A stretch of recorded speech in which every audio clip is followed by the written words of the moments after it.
We are live inside Platt Arena. It is Crossroads League tournament time for the Lady Foresters as they take on the Goshen College Lady Maple Leafs. Well, we welcome you inside Platt Arena. I am Eric Benton alongside my good partner, Caleb Overfelt. Caleb, it feels so good being back in these seats, and it's great to see you, my friend. Oh, you have no idea. I speak for both of us when we say we are absolutely stoked to be here. Yes. In a little reunion of sorts, and we bring you guys some tournament action in the Crossroads League with the Foresters taking on the Maple Leafs. And the Crossroads League has again been very, very competitive. The standings final after the regular season has concluded. Indiana Wesleyan, the regular season champions, they are going to Sioux City this coming March. And in the standings, the Foresters finished fourth, and they capped it off with a great Senior Day win against Taylor last Saturday. They did. The Foresters been looking strong all season, and as you mentioned, IWU taking the regular season championship. But again, we'll have another team with a playoff berth, unless of course IWU wins again. But hopefully the Foresters can get their run started here tonight. If Indiana Wesleyan does win the tournament championship, then the runner-up will get that automatic berth. And if the Foresters can somehow manage to do that, that would be very big, but they would have to go through IWU if they win this game tonight. Absolutely, and that is assuming that IWU will beat Bethel, and you think that their chances are very good, and I would happen to agree with you tonight. But let's focus a little bit more on this game. Yes, and let's take a look now at the bracket. Of course, as we mentioned, Indiana Wesleyan taking on Bethel tonight. Our Foresters and the Maple Leafs facing off here in Platt Arena. And then in the 2-7 matchup, this one could be a little interesting as Marion hosts the Trojans of Taylor. And then our final matchup of the evening, the Cougars of St. Francis host a Grace team that, while they have been very inconsistent, they are very dangerous as well, as they showed sweeping the Foresters this season. Right. Taylor and Grace are both teams that, while they've lacked at different parts of the season, they really have had some moments of greatness, and those can come out at any time. What better time than Crossroads League tournament play? So we could see upsets in both of those games. We'll be watching that one tonight. And in particular, Taylor had a big 23-point win against the Foresters back in January, but that doesn't really matter now. It is all about tournament play, and Huntington has Goshen right in front of them tonight. Now let's take a look at kind of what I like to call the tale of the tape. Both of these teams had two matchups against each other. The Foresters winning both of those matchups, but the second one, Caleb, was a lot closer than the stats may indicate there. Absolutely. Two very different games that were played. The first game at Huntington was really what anybody would call a rout. They just absolutely dominated really from about the midpoint of the first half throughout the entire rest of the game, shot really well. Goshen brought their A game a little bit in their rematch, and really that one very close, right down to the finish until the Foresters were able to pull away with about 5 minutes to go. And when you say a tale of two games, it couldn't be any more clear. In the first game, Huntington had a 15-point lead at the half. In the second matchup, it was only 1 point, and then they pulled it out by 11 points. Right. So again, the second half play is going to be very important in that second matchup, and it will definitely be important for this matchup as well. You're going to have to play 40 full minutes of basketball here, and nobody knows that better than the Foresters after that last match. And the Foresters are a second-half team, outscoring their opponents by just under 150 points in the second half. As we saw a lot last year, this team loves to come alive in the second half, but this Goshen team is a very good first-half team. They are almost outscoring their opponents by 150 points in the first half. Absolutely. So that's going to be something that you're going to want to watch. Huntington obviously going to try to limit the Maple Leafs and their early play, try to keep them from coming out too strong. And we both know that's a key to winning on the road, is starting off strong. So that's something the Foresters are going to have to try to limit today. And you said the word keys, and we're calling this Caleb's keys to victory tonight. Caleb, what do you think the Foresters have to do on their end as well as Goshen? Well, there's a couple things that really jump out at me. Foresters are a really good team. Their starting five are all really great role players. They all have very good strengths and weakness. They balance each other out really well. We're going to need to see them play team basketball, especially with the starters. All five of the ladies need to be playing very strong and fulfilling their roles. Another thing are the guards have to be in charge. The guards really are the barometer, as something that we've mentioned, for how well the Foresters play, particularly shooting the ball. So we'll be looking at Kelsey Hubble and Miranda Palmer especially. How well they shoot will really set the tone for the Foresters. For Goshen, they've got to take care of the basketball. They're averaging a dismal 19 turnovers a game, and it's really hard to win games whenever you're turning the ball over that much. So they're going to need to make sure they're able to hang on to the ball and take care of it and make the most of their offensive opportunities. And they need to shut down Miranda Palmer. We figured out that in the 2 matchups this season, Miranda Palmer has averaged 26 points against Goshen. They've had no answer for her, especially her shooting ability, so they're going to have to find a way to limit her impact on the game. Something that both teams are going to have to watch, sort of the X factor, as it were, is the front court play. Really, Goshen's top scorers tend to be their forwards and their center, and then not so much with the Foresters. Of course, we get solid performances pretty consistently from Amelia Recker, but Jacqueline Bonema is really going to have to work on crashing the boards. So really, that could really tip the scale in either of these teams' favor as how the forwards and the centers play. And you definitely talked about crashing the boards. The Foresters, I believe in both matchups, were easily out-rebounded in total rebounds, but also in offensive boards. They have to squeeze the orange when they're on defense after a missed shot by the Maple Leafs. Right, and luckily they've been able to balance that out by shooting very high percentage. But again, you want to have every opportunity to score the ball you can, and offensive rebounds are key for that. And as for the Maple Leafs, again, they've lost 5 of their last 7 coming into tournament play. They do, I would say, have the biggest turnaround this year. I mean, we're talking about a team that only had 4 wins last season, 1 win in conference play, and they've completely turned that around. They're 9-9 this season. And I'm surprised that head coach Stephanie Miller was not the coach of the year for the Crossroads League. Well, even though she wasn't, she had to have been in the conversation. Again, Goshen team that really most people could write off their schedules last season. This year, they're as tough as anybody. So, again, can't take any game for granted, especially in tournament play. And Goshen's as tough as anybody right now. And they were one of the few teams that beat Marion this season. And that's another team that I think has really surprised me of how well they're executing this year. Absolutely. Marion's definitely one of the tougher teams, right behind Indiana Wesleyan in conference standings. So, again, any win against them is a very impressive win, especially from a team that you said had 1 conference win last year. This team faces the winner of Indiana Wesleyan and Bethel. We've seen the Foresters play well all year. Let's get to know our Lady Forester basketball team.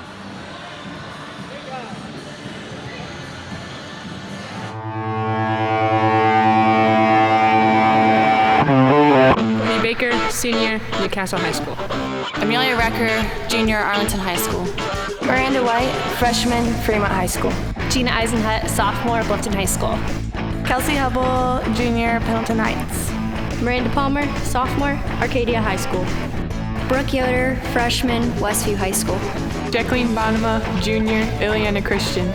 Alexis Rockwell, freshman, Belmont High School. Allison Trout, sophomore, Huntington North. Amelia Eschman, senior, Downers Grove North High School. Lacey Dietrich, sophomore, Faith Christian.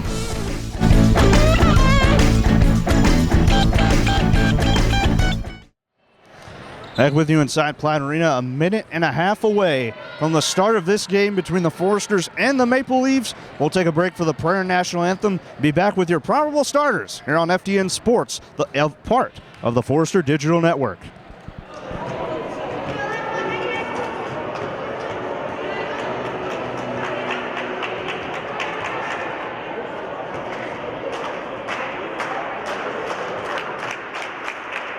Huntington University welcomes all players, officials, and spectators to tonight's contest. As a member of the AAI and the Crossroads League, we are committed to the true spirit of competition as champions of character, embracing 5 core values: respect, integrity, responsibility, servant leadership, and sportsmanship. We ask each of you as a participant, official, or spectator to abide by these values and ask that profanity not be used during tonight's contest. Together we can create a positive, competitive environment in which our athletes may participate, our officials may work, and you, the spectator, may enjoy. Also a reminder that tobacco use is not permitted on the Huntington University campus.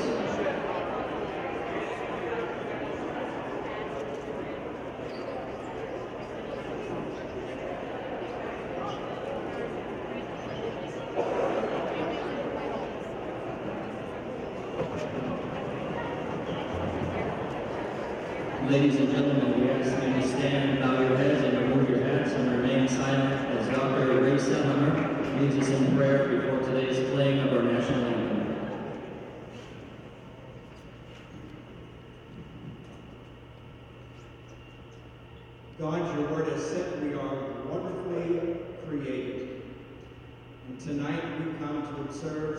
outstanding athletes. They are young women of influence. We thank you for their gifts and abilities, and we have an opportunity to observe them. They represent two outstanding schools, and we thank you, God, that we are people of faith. Keep us learning, keep us serving, and may this night be just a strong evening of competition, learning, and sharing together. We pray this with thanksgiving in the name of Christ.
And now, introducing the starting lineups. First of all, for the visitors from Goshen College, the Maple Leafs. Starting at one guard, number 5, Liz. This is the Maple Leafs. Here's our look at our probable starters tonight, Caleb. Why don't you go ahead and give us the lineup for Goshen? All right, with the Goshen, they're going to be going with a 3-guard lineup with Liz Tecca, the junior, Avery Bischoff, the senior, Keisha Ward, a junior, and the 2 sophomores, Sophia Sears and Jomani Thomas, their leading scorer. For the Foresters, they have stuck with this lineup again throughout most of the season. Miranda Palmer, Kelsey Hubble, and Courtney Baker at the guard positions. Jacqueline Bonham will be the big in the middle, and Amelia Recker will be the lone forward for the Foresters tonight. And we see the starters being announced here inside Platt Arena. A pretty decent turnout for a weeknight at school here. So everybody, the student section, a decent turnout, and everybody's pretty loud and excited for this tournament action. And for the seniors of the Foresters, Courtney Baker and Amelia Eschman, in all likelihood, this could be their final home contest in Platt Arena. But 2 players, I think, that have contributed a lot to this program. Courtney Baker for 4 years. Amelia Eschman has fought through injuries her entire college career, and she has saved her best for last. Absolutely, and as you mentioned, Courtney Baker, completely invaluable on both sides of the ball, and Amelia Eschman, really the 6th lady on this team, coming in and playing big in the post.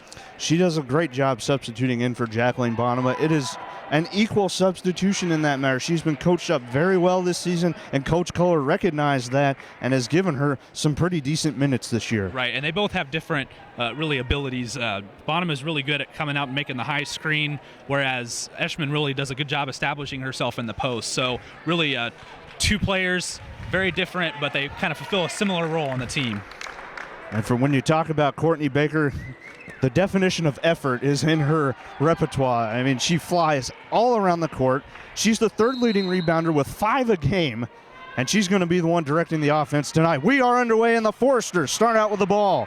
Palmer underneath Hubble, and already the Foresters, 7 seconds in, Caleb, are on the board. Well, we saw Hubble. She went straight for the bottom of the basket once they realized the tip was on their side of the court, and she was able to get an easy basket right off the bat. Goshen starting around the perimeter. Sears, quick jumper. Off the backboard, no good. Put back, no good. Sears lost it out of bounds, and it'll be Forester ball. Courtney Baker playing great defense, but now they changed the call, and they'll give it back to the Maple Leafs, actually, as I believe it was either Recker or Baker who touched it. And it was Baker going with her usual effort. She did knock the ball out of bounds. That's a good call by the refs. Little conference now between the 2 officials, trying to determine who possession will belong to. 19:37 in here remaining in the first half of play. but a very quick 2-0 lead for the Foresters. I think that's exactly, Caleb, what Coach Culler wanted. Absolutely, but what she didn't want was an offensive rebound given up, setting up this extra possession for the Maple Leafs. Again, great defense as Hubble knocks away the inbound pass, and the Maple Leafs will try at it again. This time the inbound gets cleanly to Thomas. Thomas going against Bonema. That'll be a big matchup today as Thomas misses the jumper. Another offensive rebound giving up, and again, the Foresters just cannot squeeze the orange on the defensive end. Yeah, and both of those rebounds going right over Amelia Recker's head. Very interesting because she had inside position. If she would have gone up for it, I think she would have gotten it. Tekka inbounding, taking up a lot of that 5-second clock. She'll get the ball back from Thomas. Swings to Sears. She'll drive in the lane. Right-hand runner, no good. And this time it's Bonema squeezing the orange. Bonema came straight up for that ball. That's what she needs to be doing. Now the ball in the capable hands of Courtney Baker, handing off to Palmer. Going behind the back with her dribble. Now caught in the corner. Gives it up to Recker. The second-team all-conference player. Gives it back out to Baker. Inside, Recker again. Tries to draw the foul, but there's Bonema for the offensive board. Palmer losing the ball. Kicked back out, but Baker is there. Shot from the 2, no good. And Goshen moving in transition now.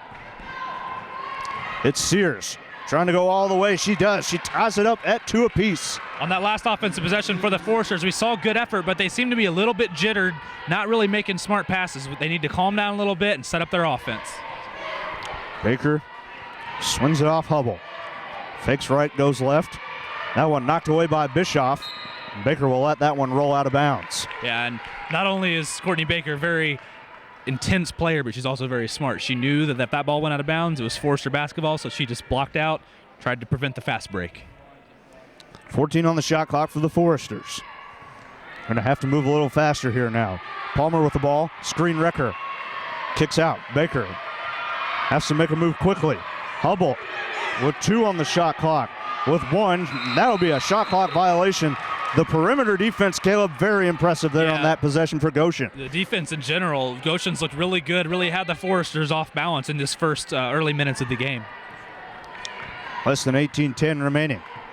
And we're tied at 2 between the 4th and the 5th seed in the Crossroads League tournament.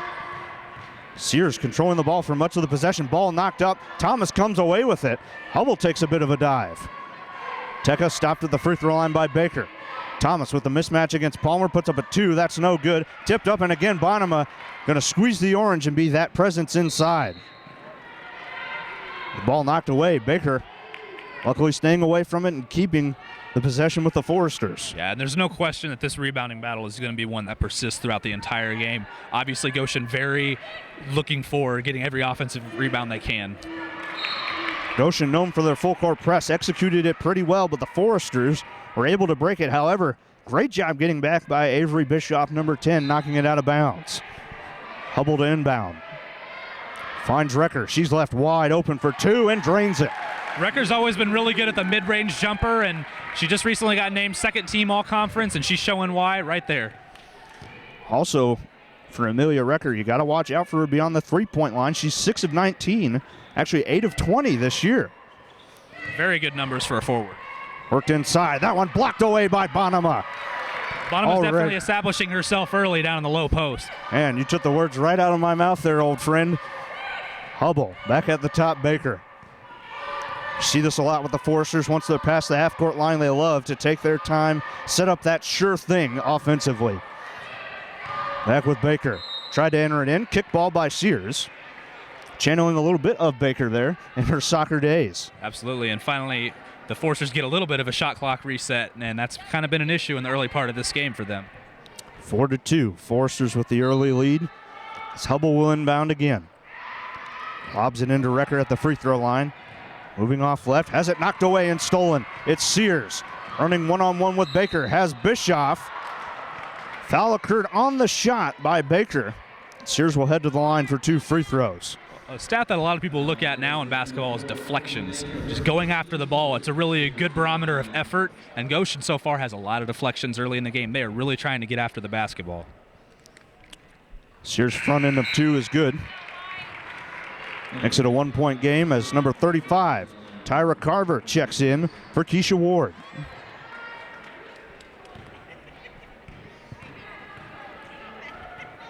Sears ready for her second. Puts it on the way. Short arm, but goes in. And we have our second tie at 4 apiece. Here's Baker running hard and breaking the full court press herself. Off to Recker. Almost lost it. Carver just about came up with the steal. And we've got a travel on Bonema as she was trying to put up the left-handed hook. Right, and she didn't quite put the ball down as she was trying to move. But again, I like the idea, trying to really exert that dominant size that she has and try to get the ball in the bucket. And we were talking a little bit before the game, Caleb. I think Bonema, if she can pick up a little bit more of the offensive load, that'll take the pressure off of those Forrester guards. Absolutely. Tekka easy inside, got her way around Baker. Forrester's playing very soft defense in the paint right now. That's something they're going to need to adjust. And the trademark full court press coming from Goshen. It's broken as Baker controls it on the far side by the Forrester logo. Closing in on the 16-minute mark, Goshen with their first lead of the game. Bonema hands to Palmer. She's been rather quiet, trying to drive inside, but lost it off of her knee. Yeah, again, I like the play. They really executed well there, but just couldn't finish. Again, just seemed a little bit jittery and like they lost control of the ball. Goshen will bring it back now with Sears. Pass it off to Bischoff. And Goshen now, a team that usually likes to go fast-paced, is taking a page out of the Foresters' playbook. Tecker finds Carver. Back Bischoff. Driving kick to Sears. Sears has a nice move on Baker, but misses the lay-in. Yeah, great job by Bonema sliding in with the help defense. That's really what threw that shot off. Here's Baker, right-handed floater, yes! And nobody in the Crossroads League can drive better than Baker when she puts her head down and really goes for it. Back the other way, the Maple Leafs dealing with a 6-all tie. Carver swings off to Bischoff near wing in front of the Forrester bench. Back outside, Tekka lobs it off to Carver, high post left, puts up the 2 and drains it. Yeah, and that was pretty good defense by Amelia Recker. I mean, there's not much you can do about that when somebody has a good 15-foot jumper. And here comes Baker again. Quick passes between her and Hubble. Finds Bonema across the timeline up to Palmer. Working it at the top, Hubble. Getting the play in from Coach Culler. Hands off Baker. Baker stops. Has to get back out to Palmer. She'll kick it out. There's Hubble, left open. In and out, no good. Excellent job by Palmer setting that play up, but that one just didn't quite fall in, but I like what they're doing, trying to get their offense hot. Here's Tekka driving in, wild miss. It's now Recker, who corrals the rebound, is going to bring it up. Back into the capable hands of Baker. Palmer left open, 3-ball, yes. There it is, and Miranda Palmer's been quiet for the first 5 minutes of this game, but she's able to connect on the long ball, and we mentioned that was one of the keys to the game for Goshen. We'll follow that story as it goes. Less than 14-10 remaining first half, and the Foresters retake the lead, 9-8. Entry into Thomas. Picked up a dribble, finds Sears, and a reach-in foul will go against Palmer. 14:04 to go, 9-8. Foresters leading by 1. And we've hit the first media at the timeout of the half. It'll be brought to you by the Huntingtonian. And Caleb, in these first almost 6 minutes, this thing's looking like a boxing match in the feeling out process here. Absolutely, and I think the Foresters have got to be pretty happy with where they are right now. They seem very off balance, and they're not quite as tenacious on the defensive end as Goshen has been so far. Despite that, they do lead by a measly point.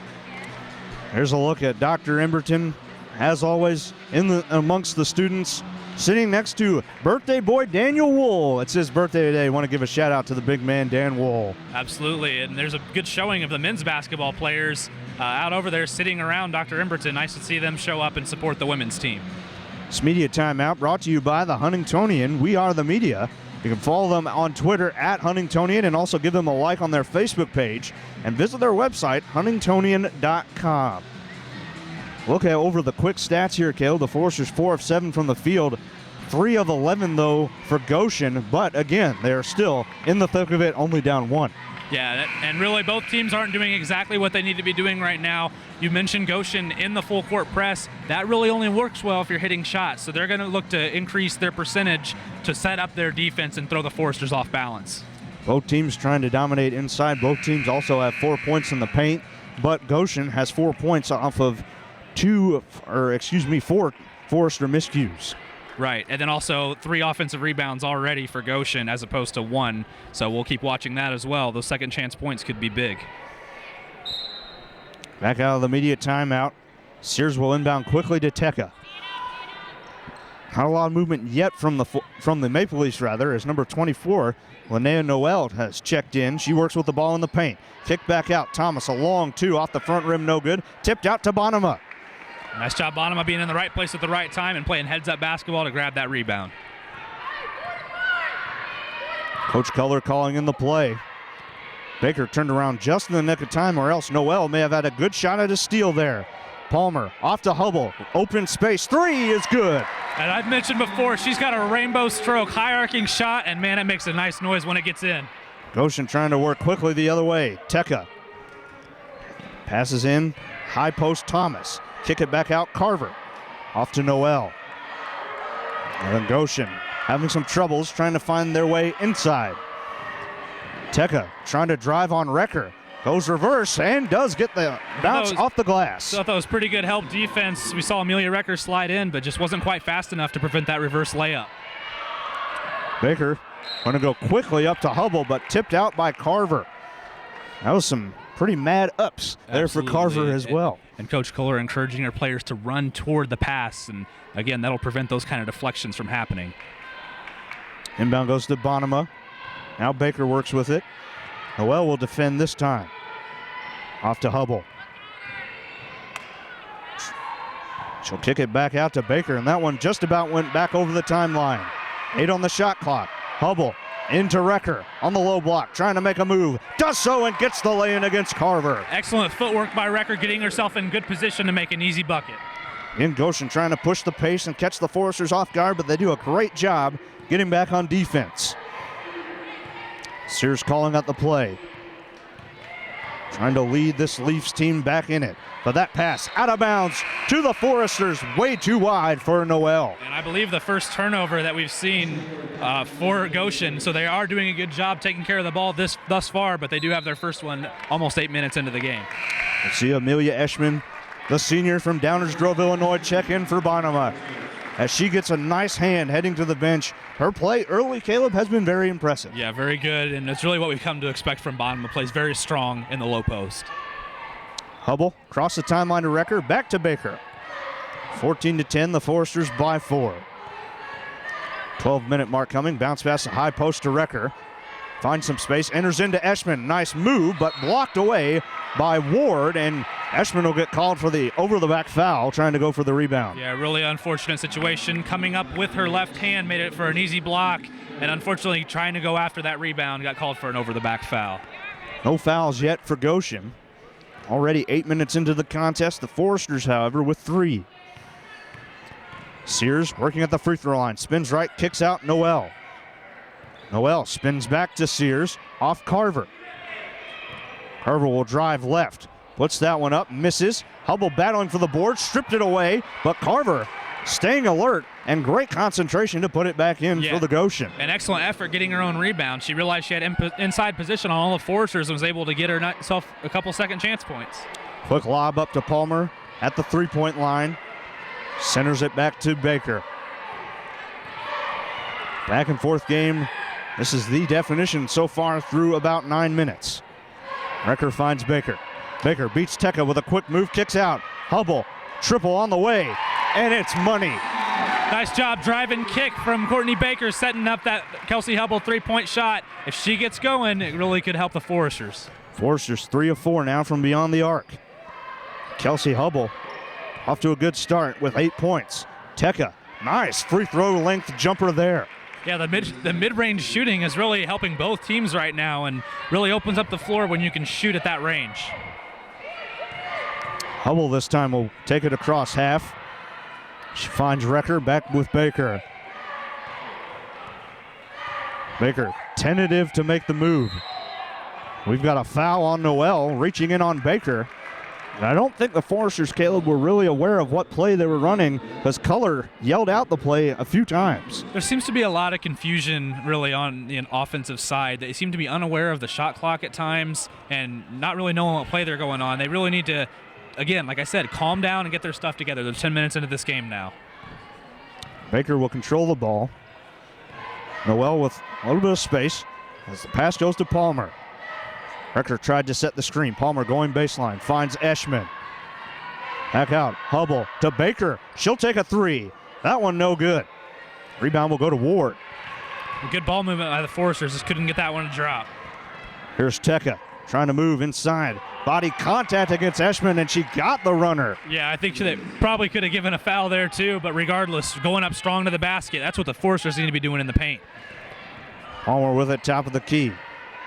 Foresters are doing so far a great job breaking the full court press. Palmer will jump inside of about 10 feet and hit the jumper. Yeah, using that threat for the three-point shot, she was able to use a fake to get inside that extra few steps and get a nice two-pointer. Lob inside, knocked away by Eschman right into the referee. Let's keep it with the Maple Leaves. As Thomas checks back in, number 40 for Goshen. And we see Allison Trout for the first time take the floor in place of senior Courtney Baker. Yeah, Baker sometimes hard to forget that she's human and she does need a break. Back outside Thomas as the Foresters lead 19-16. Teka trying to answer with a three. That one no good. Ball tipped out. There's Hubble. Good job by Eschman tipping it out. Palmer working with the ball. Way to keep her dribble there. Enter into Eschman. That one knocked up. Still loose in the paint, and the steal will go to Ward. And again, those deflections are really starting to add up for Goshen. They're really going after the basketball. Here's Sears driving right. Off the glass against Palmer. And again, this game stays close. It's back and forth action. It seems like once one team starts getting hot, the other team will answer. This is very reminiscent, Caleb, of the second matchup between these two teams as the Foresters went on the road and came away with an 11-point lead as Trout turns it over. Sears will bring it up.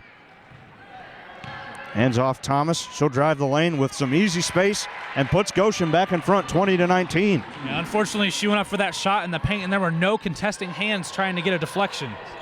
Here's Hubble at the free throw line. Kicks out to Trout, far wing. Trout, who's had a little trouble with turnovers in recent games, gives it off to Palmer. Palmer trying to make it work with the dribble action. Hands off Eschman with another high post jumper. She has developed that very well into her repertoire as the Foresters take the lead again. Yeah, the way she shot that, I thought that was record shooting. That was very reminiscent of the other Amelia.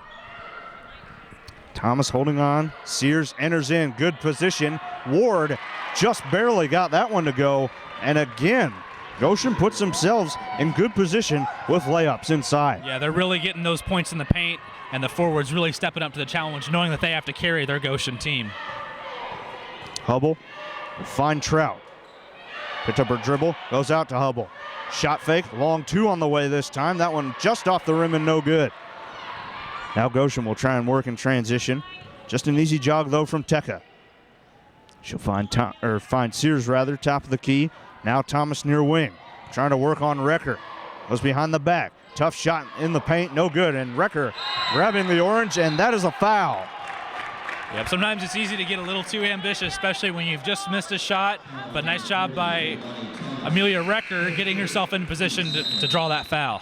Looks like we'll see Bonham check in for Eschman after the media timeout. The under 8 here is brought to you by FDN News. 22-21, the Foresters still holding a 1-point lead as they did at the last media timeout. But now the foul situation is kind of getting a little more even, but still very low for both teams. Yeah, absolutely. And this game seems to be going very fast. You mentioned not very many fouls on either team. This game's really going back and forth. But normally you would think this fast pace would favor the Foresters, but we're seeing Goshen play very tenaciously, very high-effort basketball, and they're hanging right in there. This media timeout brought to you by FDN News. Counterparts on the Forester Digital Network bringing you the news around the Huntington area and on campus. And follow them on Twitter at FDN_news, and also give them a like on their Facebook page on the Forester Digital Network. And I'm looking at some of these stats here. The Foresters playing good team basketball. They have double the assists with 6 than Goshen has with 3, but 3 steals from Goshen, really getting after that basketball and doing a good job taking care of their ball as well. Only 1 turnover still, as opposed to 6 Forester turnovers. And also in the paint, the Maple Leafs so far are dominant. 16 points in the paint, as opposed to only 8 for the Foresters, doubling up in that regard as well. We talked about forwards and center play, maybe tipping the scales, and so far the Goshen Maple Leafs seem to be winning that battle. With Baker still on the bench, it'll be Palmer running the point. She'll pass off to Recker, finds Hubble. Hubble will go back to Trout. Around the horn to Palmer. Back with the Pendleton High School native and Hubble. Back with Trout. Trout hands off Palmer. And another reach in. This time it goes against Bischoff, number 10.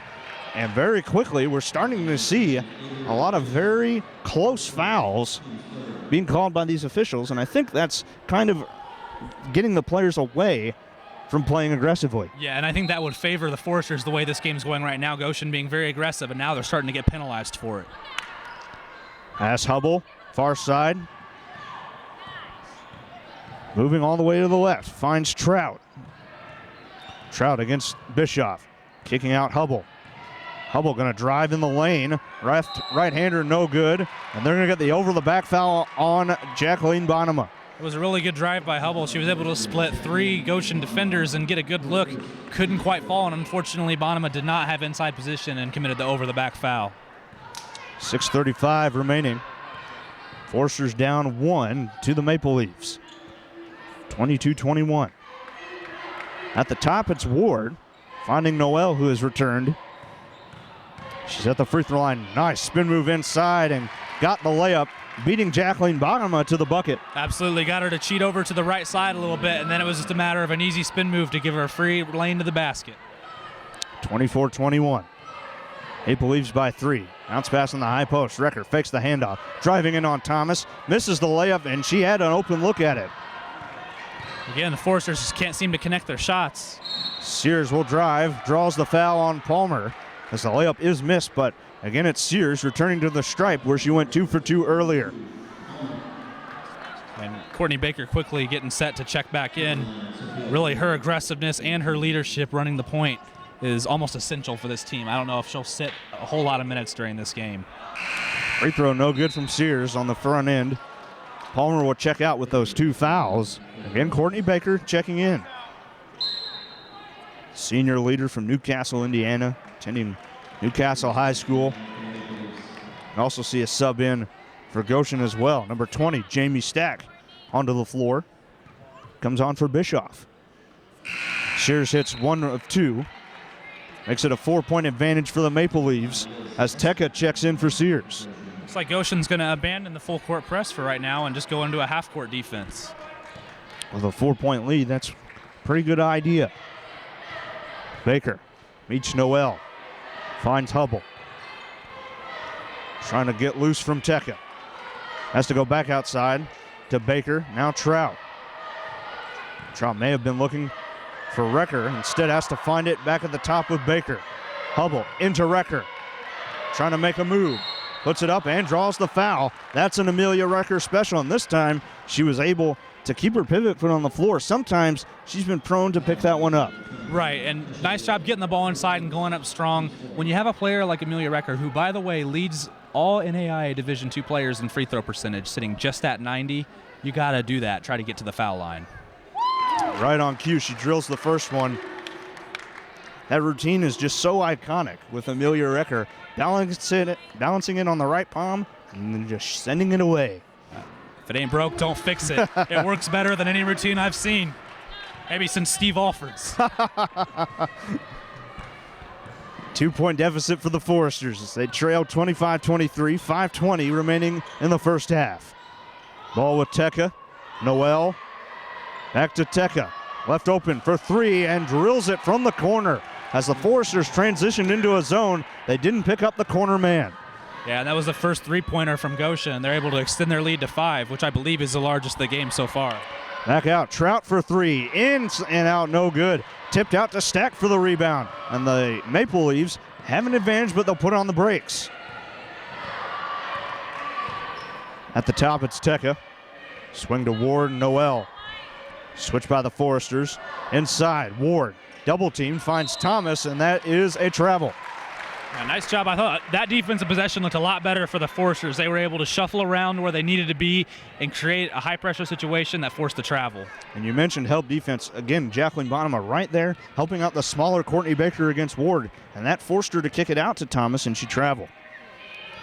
Here's Recker, faking the shot. She may start to do that here later in the game. Hubble, just inside the 3-point line, finds Trout, top of the key.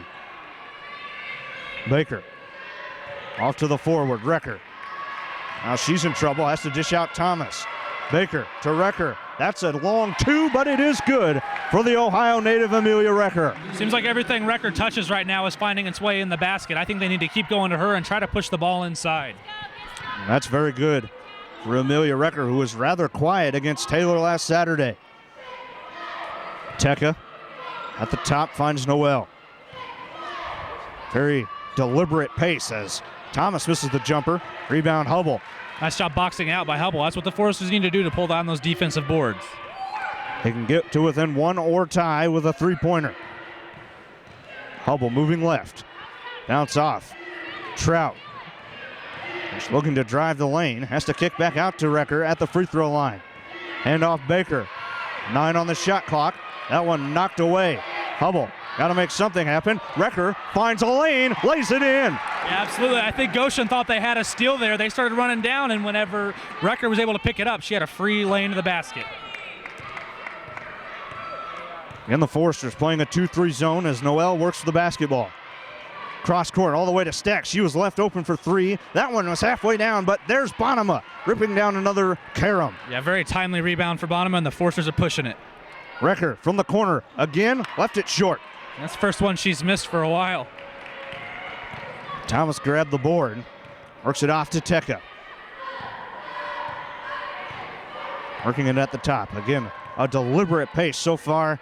Both teams willing to play half-court offense.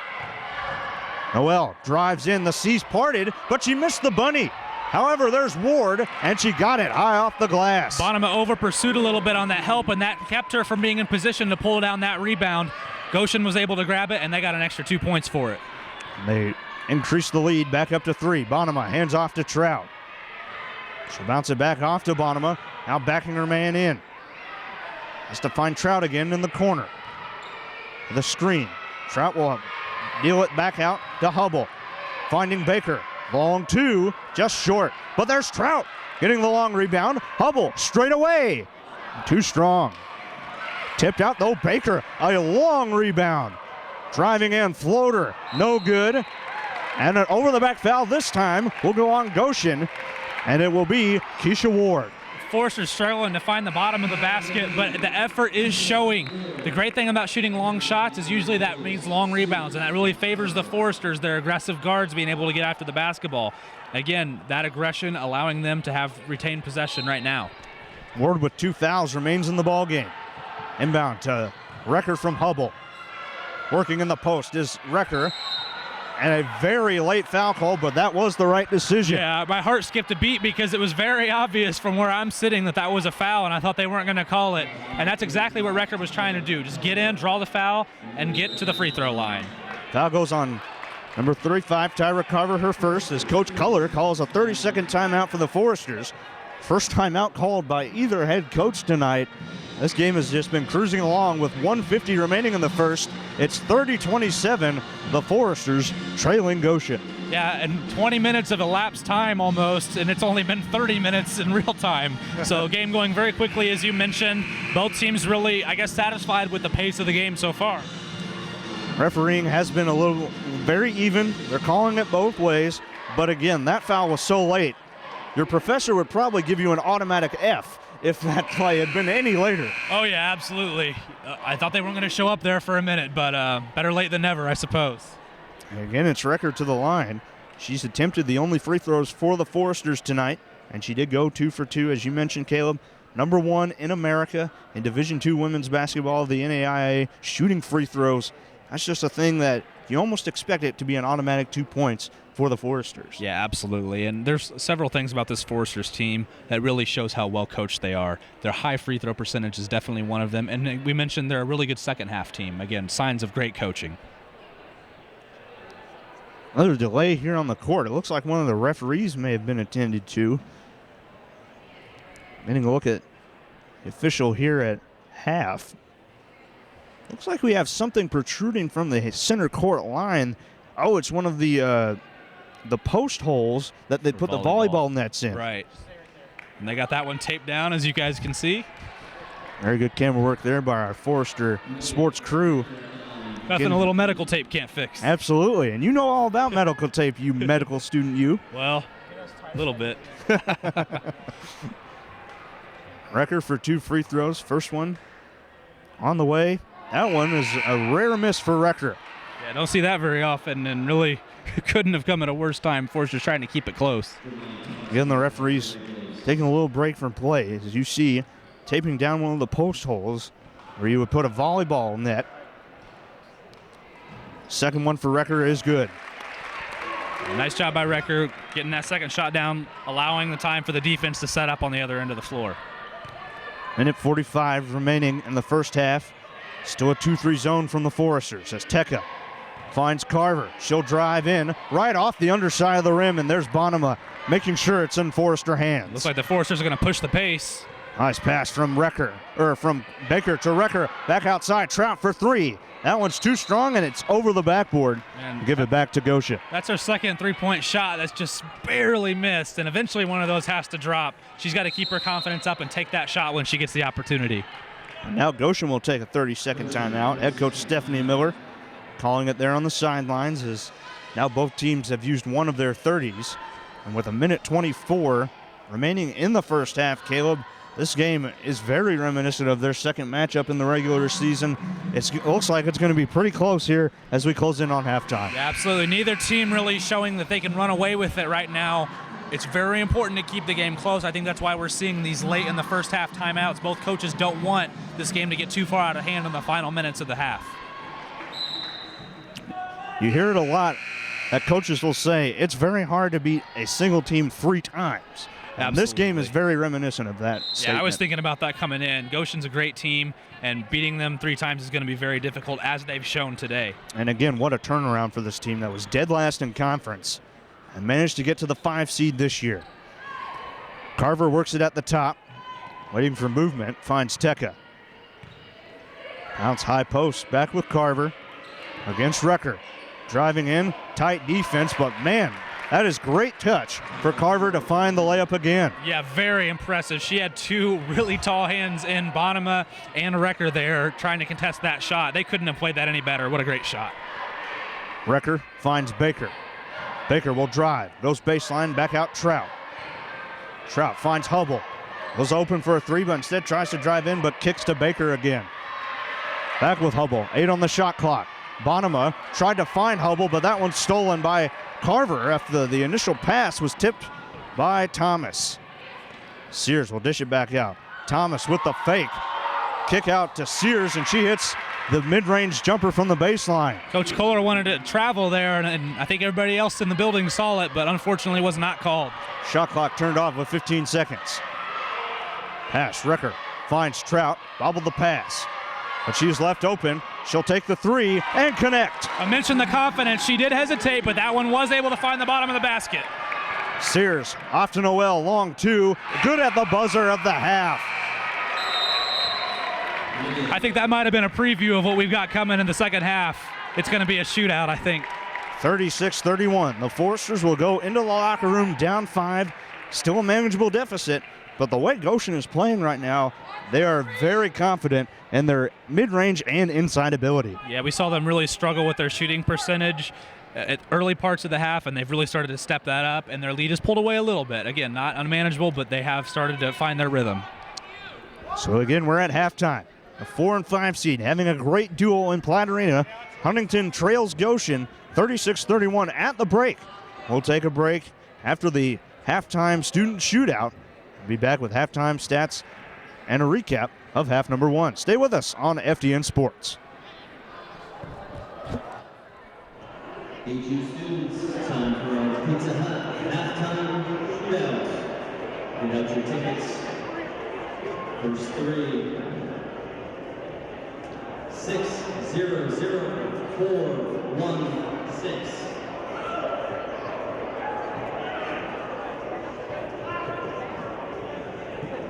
6-0-0-4-4-2.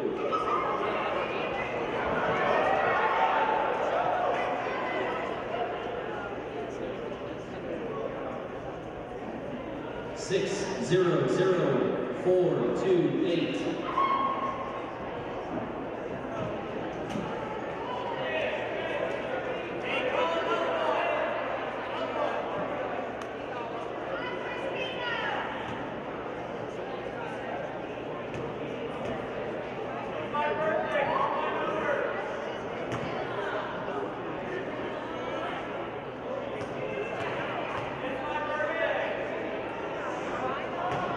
All right, we're feeling generous. One more ticket.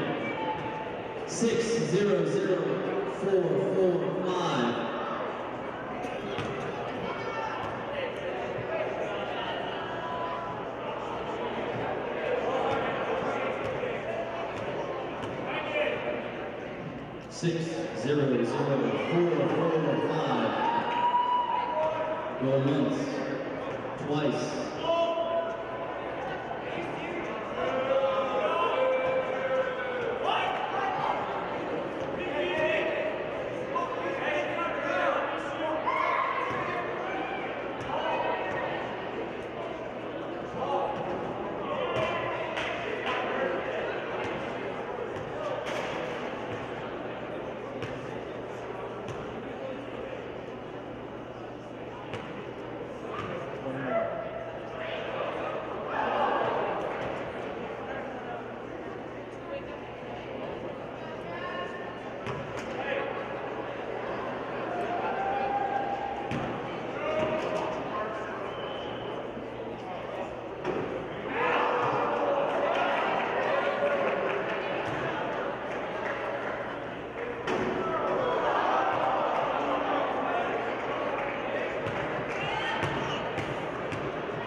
Being a theater major is so much more than singing and dancing.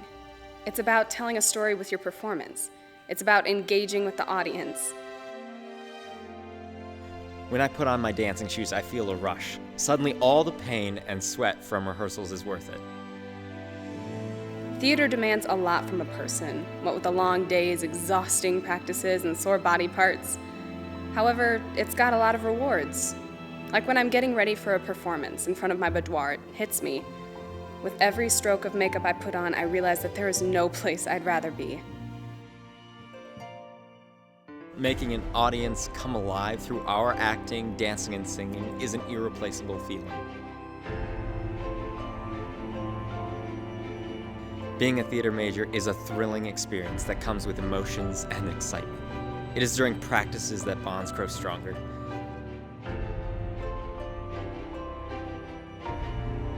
When I go out there and the spotlight shines on me, everything goes from black and white to color. The small, trivial things suddenly disappear when I'm in front of an audience. And that's what being a theater major is all about.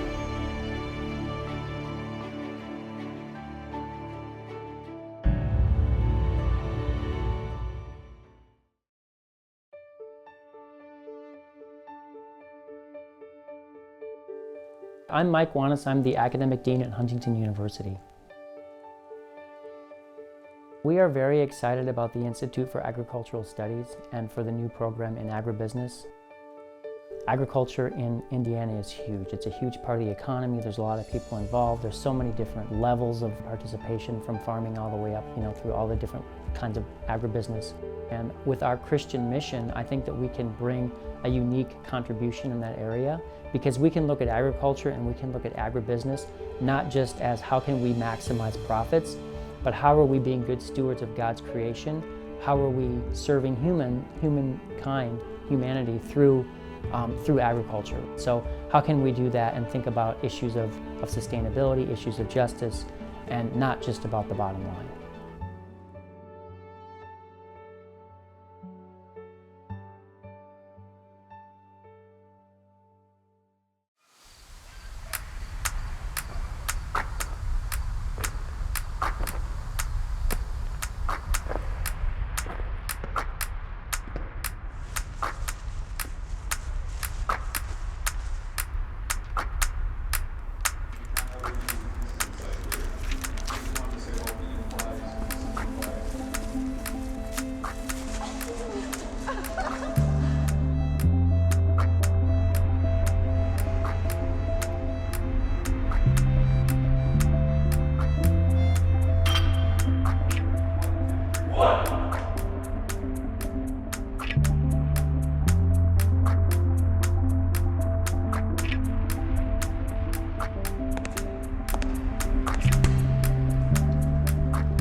Back with you inside Platte Arena. Crossroads League tournament action as the Lady Foresters trail the Maple Leafs of Goshen College at the break 36-31.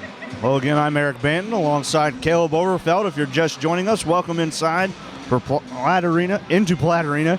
And looking at the halftime stats, Caleb, this game very even though it's a 5-point lead for Goshen. This could still go either way, just judging off of the momentum at the end of the half. Yeah, absolutely. I mean, again, we saw a shootout, really 2 shots under 5 seconds, one by either team, and I think that really is indicative of what we're going to see. You can see here a very balanced game. The big thing that jumps out to me is the turnovers and steals. Forster's not really taking good care of the ball. Goshen doing an extremely good job. Only 2 turnovers in the half.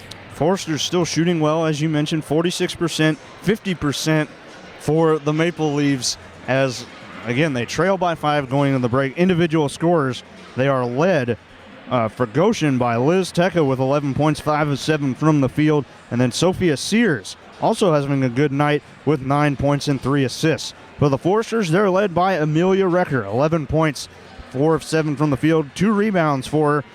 Kelsey Hubble with 8 points, and then Miranda Palmer with 5 points. She is 2 for 2 from the field, but she has 2 fouls and missed about the last 5 minutes or so, I would say, of that first half. Yeah, if we're going to go back to the keys of the game, HU doing a decent job, playing decent team basketball, and the guards are playing fairly well.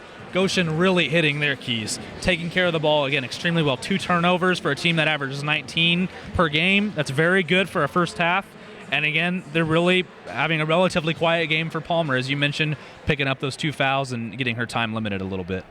We haven't seen much from Courtney Baker. She has 2 points, 3 assists for her, 1 of 5 from the field, and she missed a lot of those floaters that she is known to hit when she's in the paint and driving to the basket. I expect those to start dropping for her and her to find her touch. Yeah, absolutely. And again, I expect the forwards to continue, for the Foresters to continue to play well. They've done a good job pulling down the rebounds. But again, we can see them play a little bit better, maybe get a little more points in the paint, really try to push the ball inside. We'll give you the Crossroads League tournament bracket, and we do have updates for all 3 of the other games happening tonight. Currently, Indiana Wesleyan taking command against Bethel 48-18 in that first half. This one, we talked about it earlier, 37-31 Taylor leading Marion on the road down in Indianapolis. That one could very well be fun to watch down the stretch. Yeah, again, I mean, 6 points at halftime may not seem like much, but really Marion, as we mentioned, very solid team, really dominant this year with the exception of Indiana Wesleyan, and Taylor taking it to them right now, holding their own at Marion down in Indianapolis, as you said. And the final score at halftime, it is 45-33 St. Francis leading the Lancers of Grace at home. So if things stay the way they are, Goshen will go to Indiana Wesleyan this upcoming Friday for a 7 p.m. tip. And the way it stands right now, it'd be St. Francis hosting a very dangerous Taylor team. Yeah, they're up in Fort Wayne. And you'd think a team like St. Francis would be excited about having a second home game, and indeed they would be. But playing against Taylor, after they knock off Marion especially, if that does indeed happen, that's a scary matchup. Getting back on track with this game, again, the Foresters down 5 at the break, but we know that Coach Culler is very good at making second half adjustments and getting her teams back into a ball game. Again, this is a second half team, are the Foresters, and I expect a very focused and very well-led effort by Courtney Baker at the point guard position. Yeah, absolutely, and I'm glad you mentioned that, because it really is the hallmark of a really well-coached team to be really good in the second half, and the Foresters fit that to a T. Coach Kohler does a great job making adjustments. I expect the Foresters will tighten up a little bit on D, especially in the paint. A lot of easy layups given up to the Maple Leafs. And I think that they'll also try to force their will in the paint as well, try to get the ball to Amelia Recker. She seems to be doing well right now. If she can just get her shots up, odds are she's either going to get a good look or get fouled, and that's almost as good with her, as I mentioned, 90% free throw shooter. You mentioned Goshen, a very good first half team. At the start of tonight's broadcast, we mentioned almost 150 points, better than their opponents in 30 games this season, but second half numbers do not lie, and they are actually minus 14 in second half points to their opponents. Yeah, this is definitely something that may influence this game, because we see the Foresters really come back in the second half and put a strong effort in, as we were able to say hi to President Emberton here. But Goshen, again, maybe slips up in this area, so it could be a weakness that the Foresters can exploit.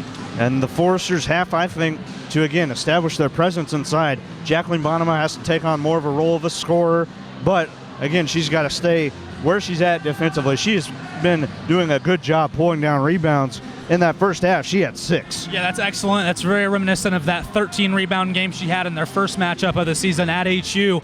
I think she's doing a great job rebounding, and she's doing a great job with her help defense. She needs to make sure she doesn't over-pursue, because if she does do the help, she also has to be available to pull down a rebound. And then again, as you mentioned, being more involved on the offensive side as well.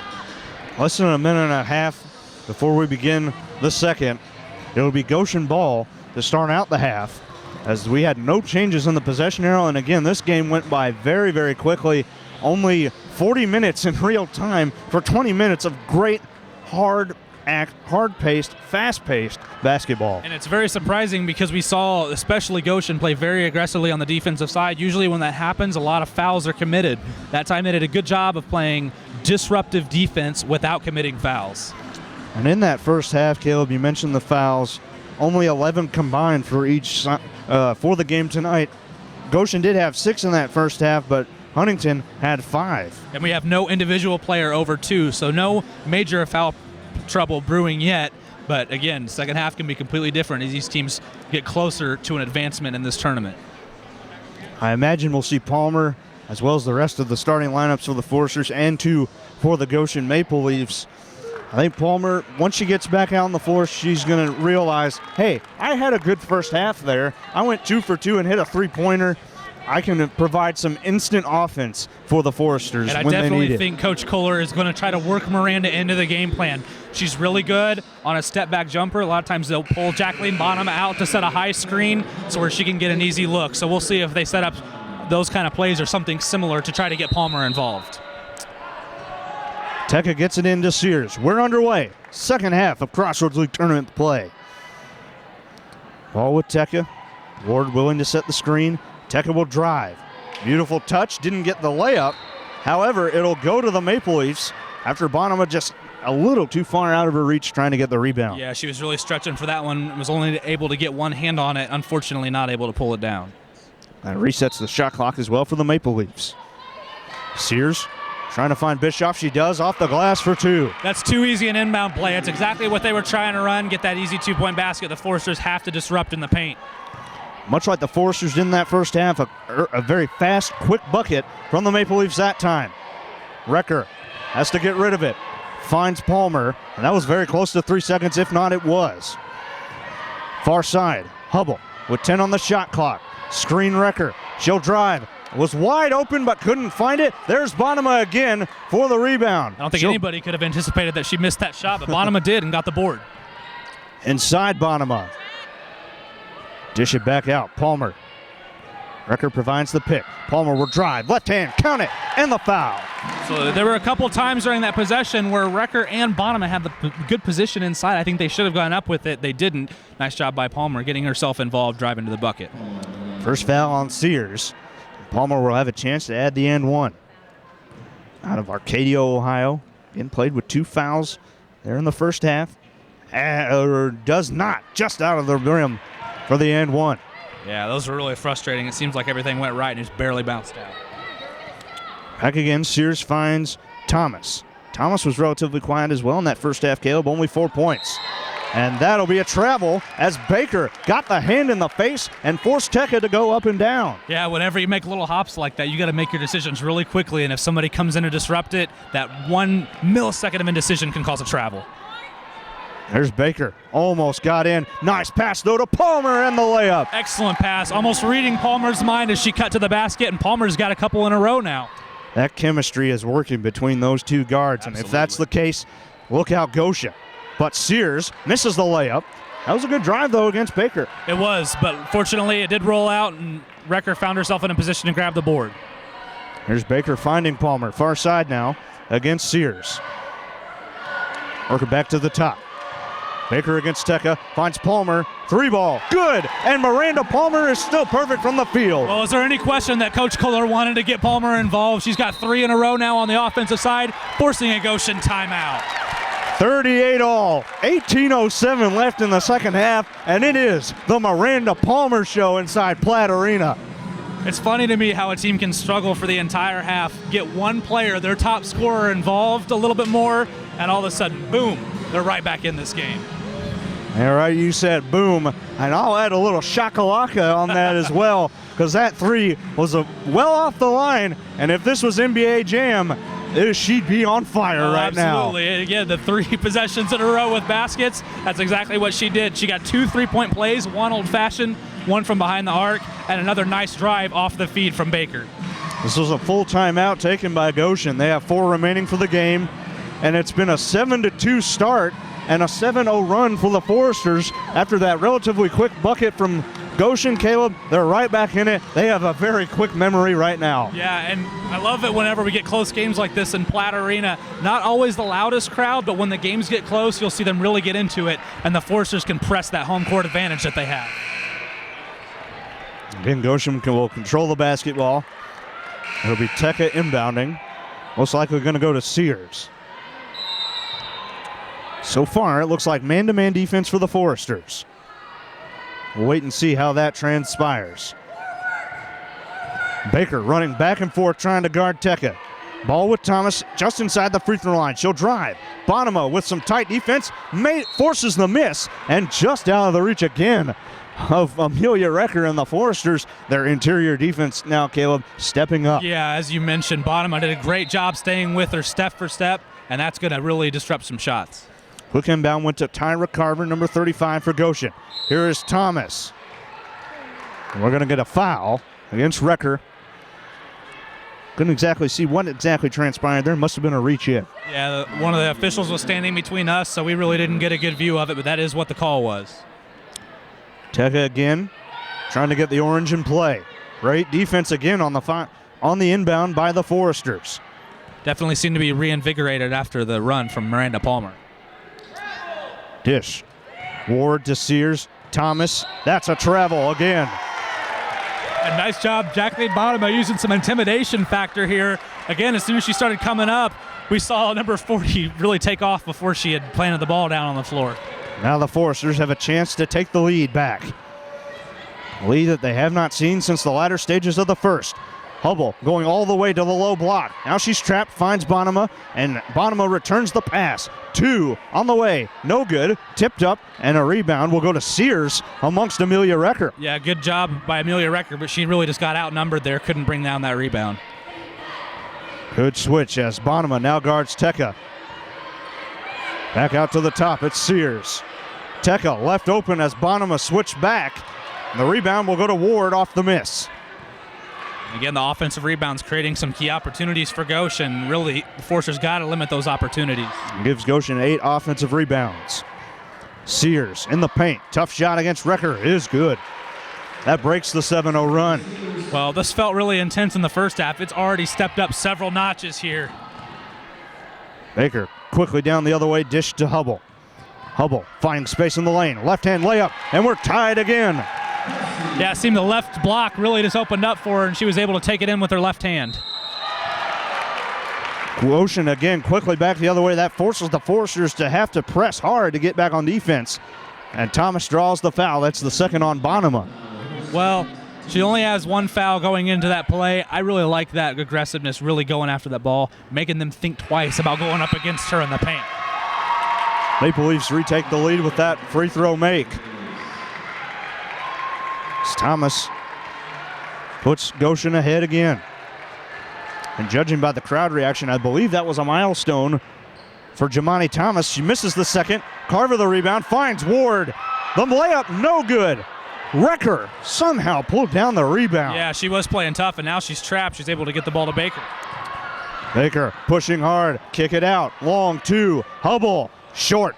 But Baker there again for the board. Yeah, she was able to turn right around and find it. It looks like Palmer might have had an open shot there, but elected not to take it. Palmer not going to take something unless it is very makeable. Hubble works left, finds Palmer. Shot fake, back to the top. Palmer going to drive and a reach-in foul. They'll get that, actually a body foul on Tekka. Yeah, I think the Forsters are doing a really good job pressing the ball into the paint. That was one of the things I mentioned that I would have liked to see them do, and they're starting to draw the fouls now. I believe there's 2 now on Goshen with a little less than 5 minutes into the quarter.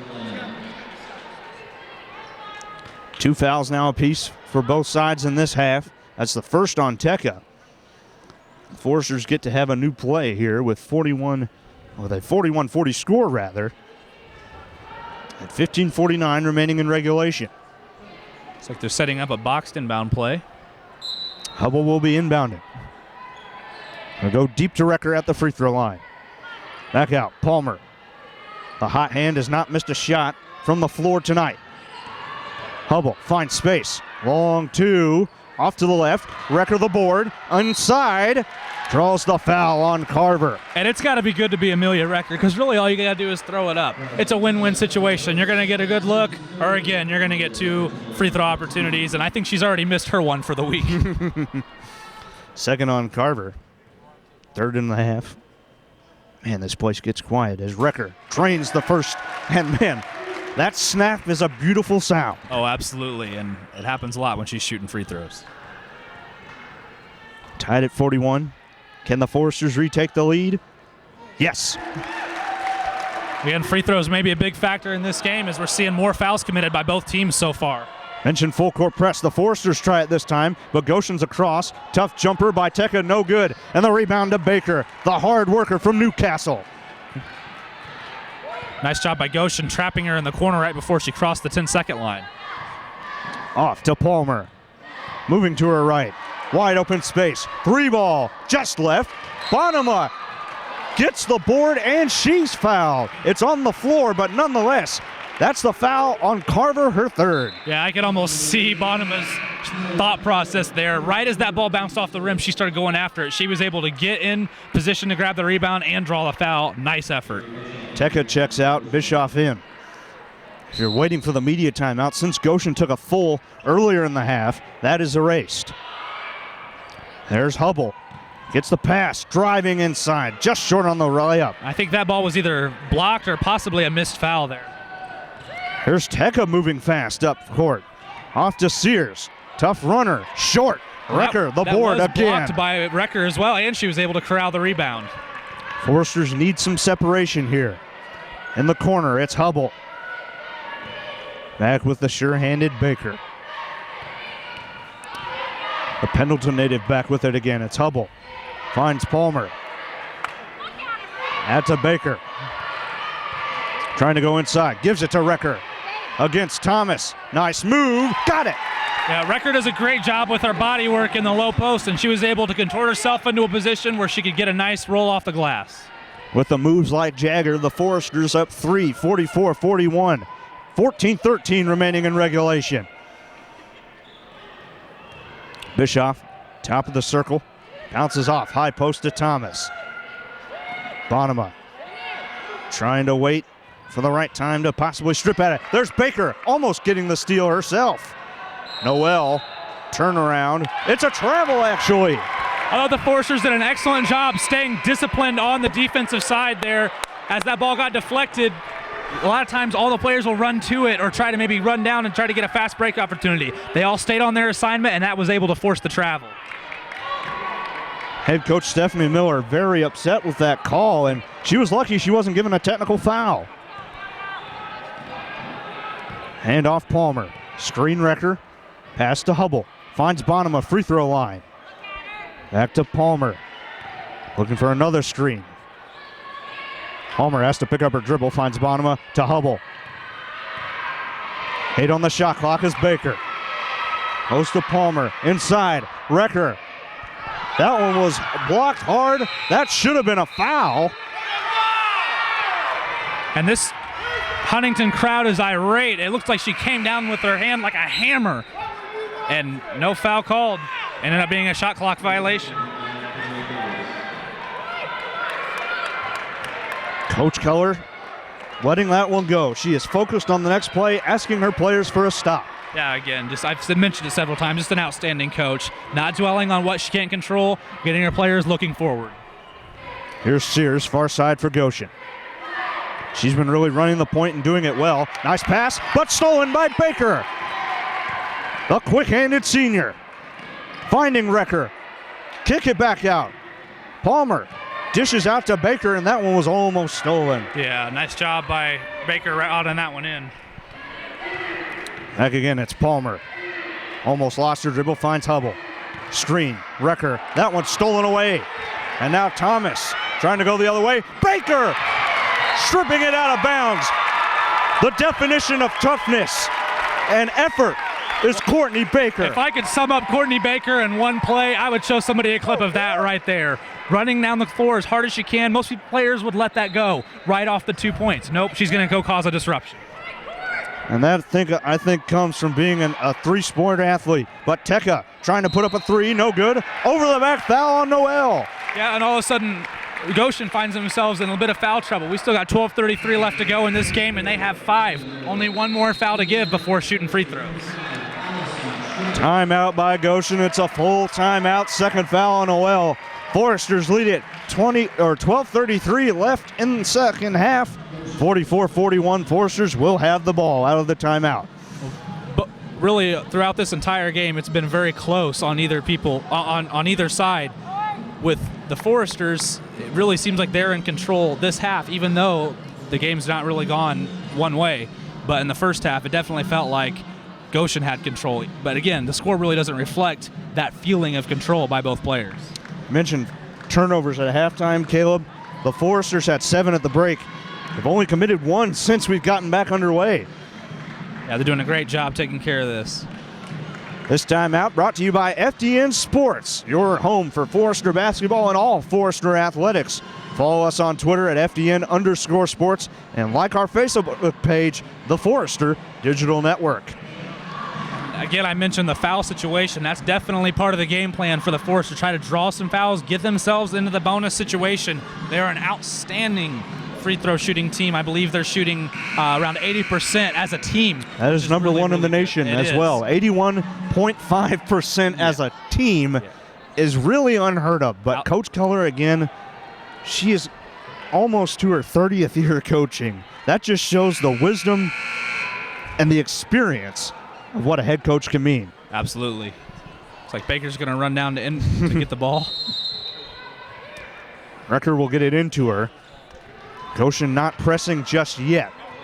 And it may start to as the ball gets closer to the half-court line, but it's across to Palmer.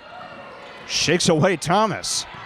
Should mention Trout has checked back in. Palmer left open for 2. Why would you do that, Caleb? Well, if there's one player on the Foresters you don't want to leave open, it's the one who's had a 48-point game under her belt. And those 48 came against Olivet Nazarene, a team that loves to run up and down the floor, plays that Grinnell-style offense. But nonetheless, Goshen trying to fire back. Missed 3 by Thomas. Baker squeezing the orange. Yeah, she's really racking up the rebounds now. Really shifted it into another gear, and I didn't think she had another gear. There's always overdrive when you're talking about Courtney Baker. Absolutely. I thought she was in overdrive all the time. There's just an on switch as Palmer has it far side. Finds Trout. Trout drives the paint. Tough runner. Off to the right, no good, but a great move by Trout. Yeah, absolutely. I'd like to see her try to get that one again. I bet she could get it to fall. Here's Tekka. Great defense again from Baker. There's the steal again. It seems like she's just drawn to the ball, some sort of magnetic force, and she was just able to pull that one right out from the pocket of the Goshen player. And so far, Baker has been the unsung hero. Yeah, Palmer's getting a lot of great looks and great shots. But again, we talk about Baker. She is the general out there for the Lady Foresters. No question. Palmer driving. Gets the layup and could have been fouled again. Yeah, she ended up on the floor. Usually you either are tripped or something if that ends up happening.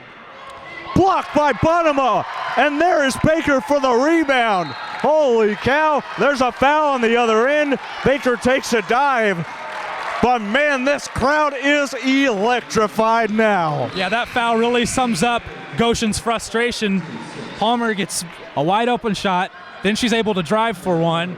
Bonema comes down and swats one away like Dikembe Mutombo, and then they commit a foul on Courtney Baker out of frustration. Another turnover. Dikembe Mutombo is a big name, Caleb, but I'll give her some Rick Smits credit there. Nonetheless, the Foresters now lead by 7, 48-41. Trout with the ball. tries to enter it in. Ball still loose, but out of bounds off Carver. That was a near disaster for the Foresters. Luckily, Carver had a little bit of case of the butterfingers there. Yeah, that really could have killed the momentum, but, sometimes lucky breaks can get you through a game. Trout will inbound now with Hubble on the bench. Finds the Wrecker in the corner easily. Now it's back at the top. Palmer will run the point here. Handoff, Baker. Gets space, finds Trout. Other screen, step back, finds Baker. Trying to go into Wrecker, puts up a tough runner. That one in and out, no good. Ward, the rebound. Again, those are the shots that Baker normally makes, but she's really struggled with that, but she's more than made up for it on the defensive end. Ball in the hands of Bischoff, finds Thomas, free throw line. Now Goshen trying to set up something that will work against the Foresters.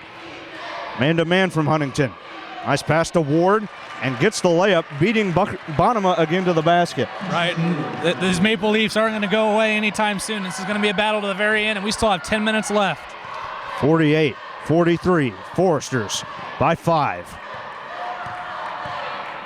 Baker being smart, taking her time, bounces off. Wrecker had space. That one no good, tipped up, but Sears the board. Sears looking to push, kicks out. Bischoff for 3. That one's short. Bonema again, flying in with that big wingspan. Yeah, nice job boxing out, too. Nobody else was going to get that rebound. Back the other way. Baker finds Trout. 3 ball, short, tipped up. Wrecker there, and lays it in. What great play by Wrecker. I almost forgot about Wrecker there for a minute or two. And she didn't want anybody to forget with that play. Nice job grabbing the rebound and getting the second chance. The most important thing, though, Caleb, Goshen did forget where she was on that play. Absolutely. Sears, lob into Ward. Stripped away by Baker and out of bounds. Yet another deflection, and with 16 on the shot clock, looks like we're going to get some subs. Eschman and Hubble will check in for a Bonema and Trout. But again, great play from Trout off the bench. She's not found her shot, but she's not losing her confidence at all, it seems, Caleb. No, not at all. Just doing an outstanding job. It looks like we're going to have a 30-second timeout coming up. 9:04 remaining in regulation. The Foresters by 7, 50-43. And man, something about this gym is just magic, Caleb. Great games love happening here in this building. Absolutely, and the crowd knows this better than anybody. You can feel the energy just gradually rising in decibel. Seems like the cheerleaders are more into it. The students are more into it. The elderly that are here with us that love basketball. We have the privilege of living in such a great basketball state. Absolutely. And they love it. And right now it's just only going to get louder. We still have 9 minutes left of action. Wrecker with 17 points, 6 of 11 from the floor. Palmer has 16 points on 7 of 8 shooting. She just, this season, has had really good shooting outings against Goshen. That's just a credit to her great moves, getting away from defenders, and just finding the open looks. And it's sad when Miranda Palmer only has 16 points, and it seems like she's had a relatively quiet game with the exception of a few streaks.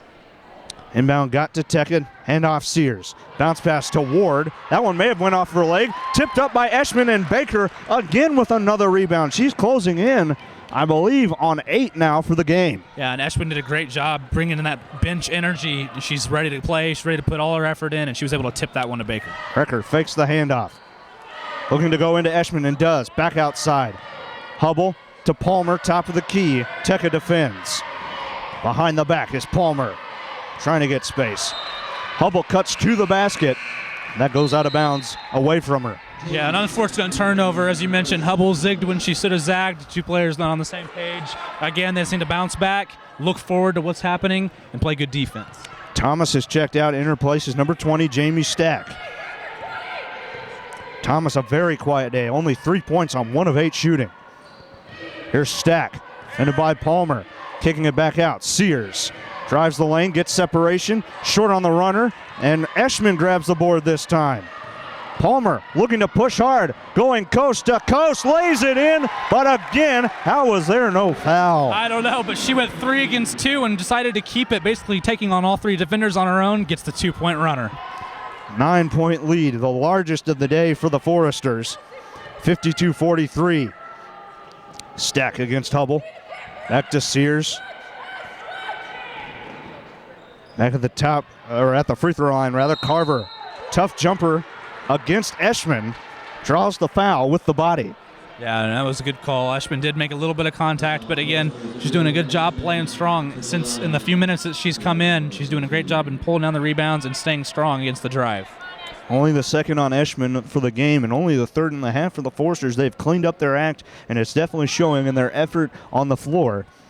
As Carver, with 2 free throws, short arms the first and just off to the right. Yeah, and Goshen, really, they've cleaned up their act once they got to the 6. They're really trying to keep from going over that threshold and getting into the bonus. Maple Leafs not a very good free throw shooting team, only just under 70% from the line as a team. Missed both of them, but Stack got the offensive rebound. Out to Carver again. Stops right in front of Recker. The 2 is no good. Another offensive board, but Baker with another steal. Somebody better tell her swiper no swiping. 3 ball, Hubble. In and out, no good. What a rebound, though, by Stack. Yeah, absolutely. It's really starting to get intense now with 7:19 to play. Into the corner, Teka left open, and she connects on the 3. I didn't think that one was going in, but it really drained, and Goshen's not going to go away anytime soon. They're down to 2 possessions now. And here comes some pressure. Baker, though, breaks it. That hustle all the day for Courtney Baker. Palmer drives, layup, good, and now we have the foul call. Palmer trying to convert the old-fashioned three-point play. And Palmer, we always see her as a shooter, and rightfully so. She's one of the best shooters in the Crossroads League as a first-team all-conference player, but she's really done great off the dribble and on the drive today, just pushing through despite fouls, called or not called. She's done a great job. That puts the Foresters in the bonus, 7th team foul against Goshen, as Linnea Noel checks in for Jamie Stack. Palmer, the and one is good. And what a great answer for the made Goshen three-pointer just a few seconds ago. Pushes it back out to a 9-point lead. Sears trying to keep the Maple Leafs in it. Crossing over, nice pass to Carver. Even with tons of congestion, she manages to find the layup. Yeah, I think that ball might have even been tipped a little bit. Really nice shot. Berger again pushing hard, finds Hubble on the far side. And now the Foresters trying to bleed the clock, trying to wear it out as much as they can. Hubble moving left, finds Baker again. Eshman trying to provide some space for Baker with the pick. Palmer back at the top, 8 on the shot clock. Eshman, long 2. Wow, she got it again. That's the second Eshman time. 2 for 3 tonight. Yeah, absolutely. She's done a great job with that long shot. Like I said, the first time I thought it was Recker that hit. Amelia squared, putting on a show tonight for the Foresters. And you mentioned it at the top of the broadcast, Caleb. Front court play has been the difference today. Yeah, it has, and the Foresters really struggled in that first half. But again, that must have been one of the adjustments that Coach Kohler made. They're playing with a lot more tenacity, and they're really doing a great job drawing the fouls. Ward drove in, was fouled by Courtney Baker. That was her second. Team's 4th of the half. But a good job, I think, by Baker not giving up that easy 2. And it puts a so-so free throw shooter at the line, but Ward does drill the first one. Yeah, I mean, under most circumstances, unless you're guarding Amelia Recker, you're always going to want to try to get the foul and make them earn it from the stripe. Ward 61% on the year from the line.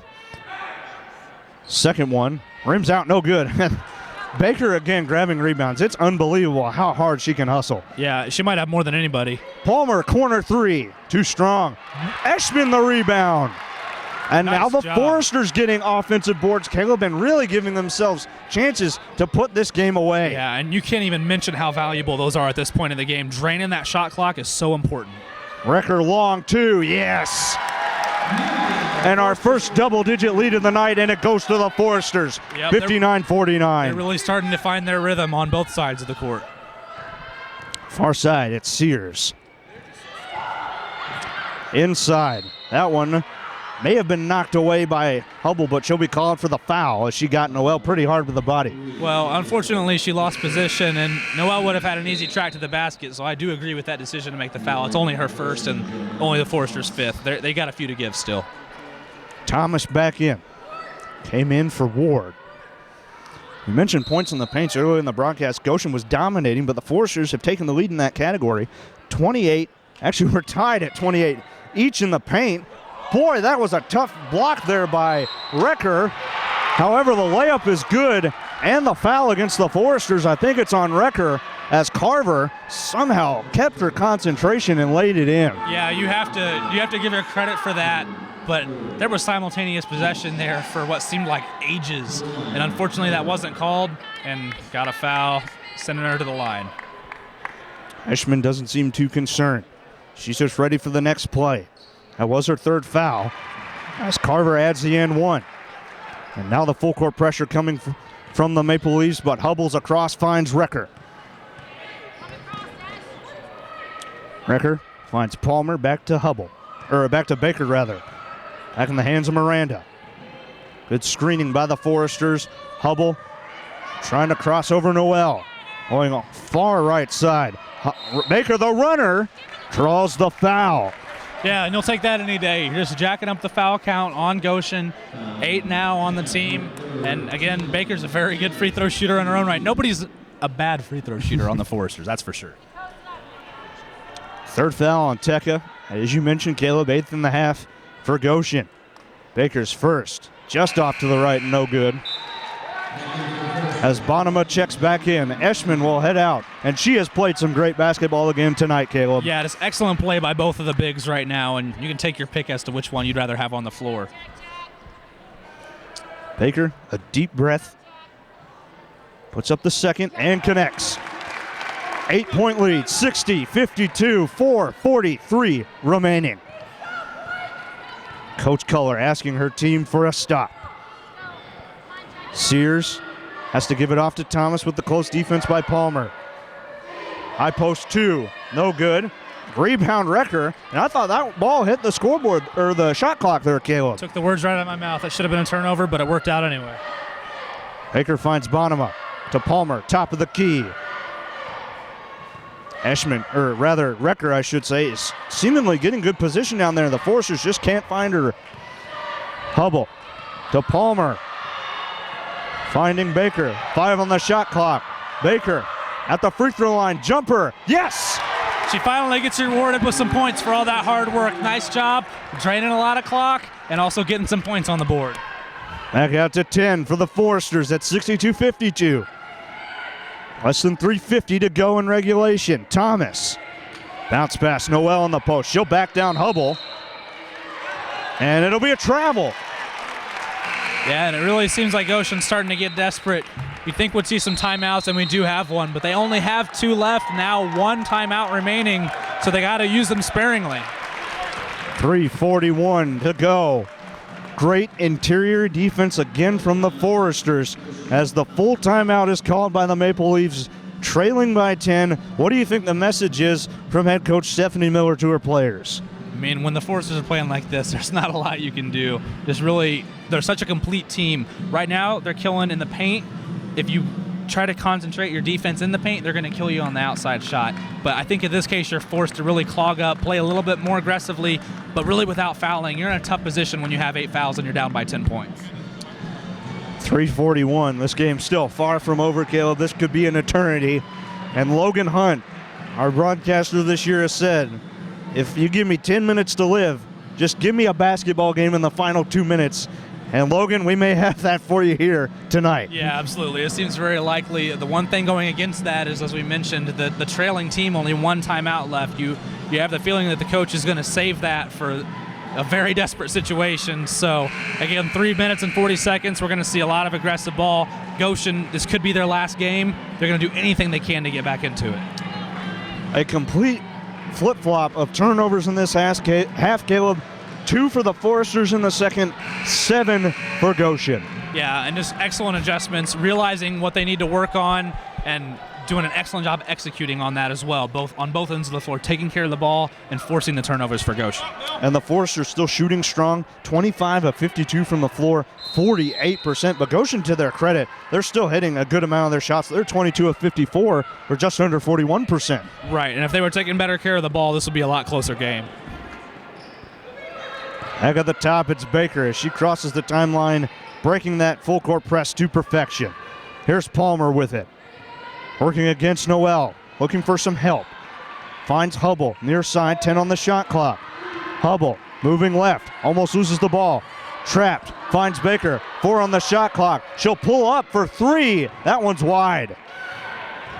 Foresters are doing a nice job draining the clock, but they still need to play with their heads up. They're not up by that much to where they can just throw away possessions like that. Noel maybe wasting time here. She dishes back out. Sears, shot just inside the free throw line from the post. No good. Baker, how did she get the rebound?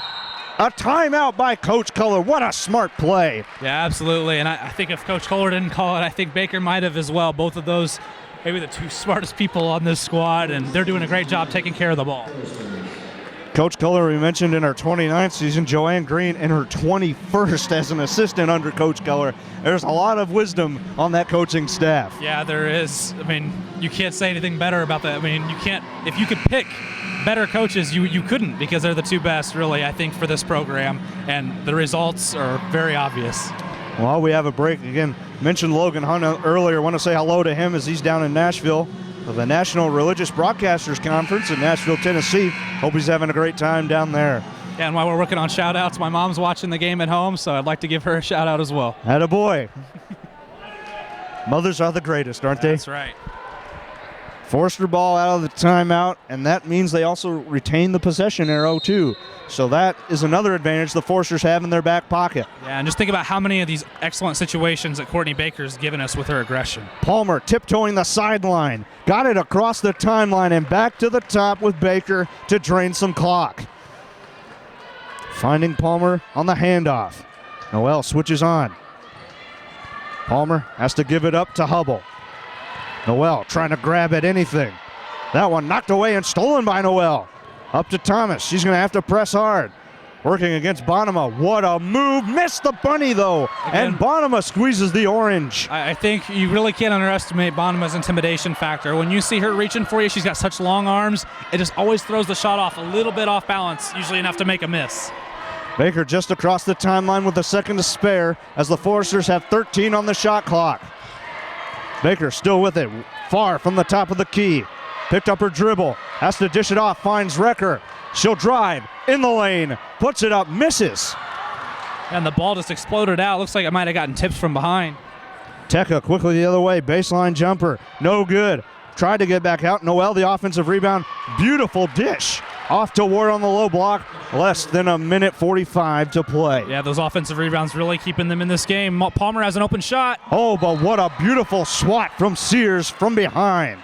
Yep, sometimes when you don't realize the player is behind you, you just go a little bit too slow, and that was what happened with Palmer. But can we fault her given all she's done for the team tonight? My goodness, no, we can't. Coach Culler will take another timeout. She'll now have 3 remaining. In the last minute 37, it's a full timeout.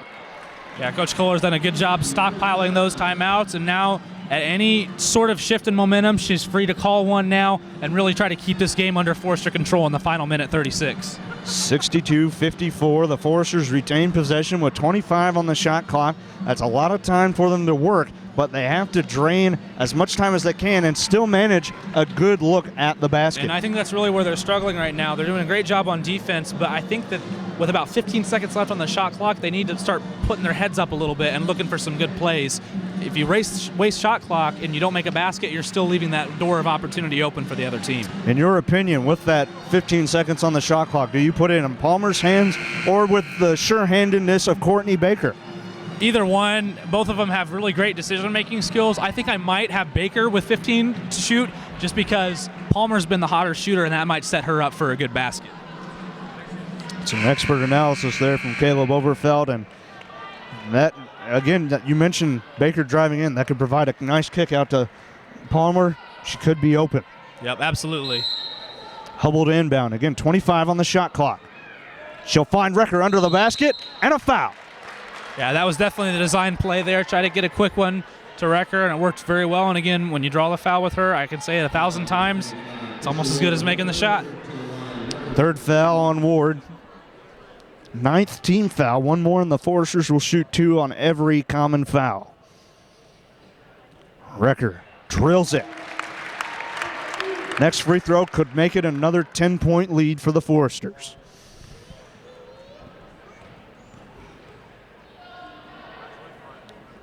The Arlington, Ohio native goes 2 for 2. Nice She's shot. had some quiet, good games this season against Goshen. Maybe the Maple Leafs have forgotten about that. Absolutely. Not so quiet game today. She's been outstanding. Pushing foul on Hubble, her second, and the 7th team foul, 1-and-1 time for Goshen. Then the Foresters can try and pull the rebound if the free throw is missed. Absolutely. And Bonham has done an excellent job on the glass. Beautiful high arcing free throw make for Noel.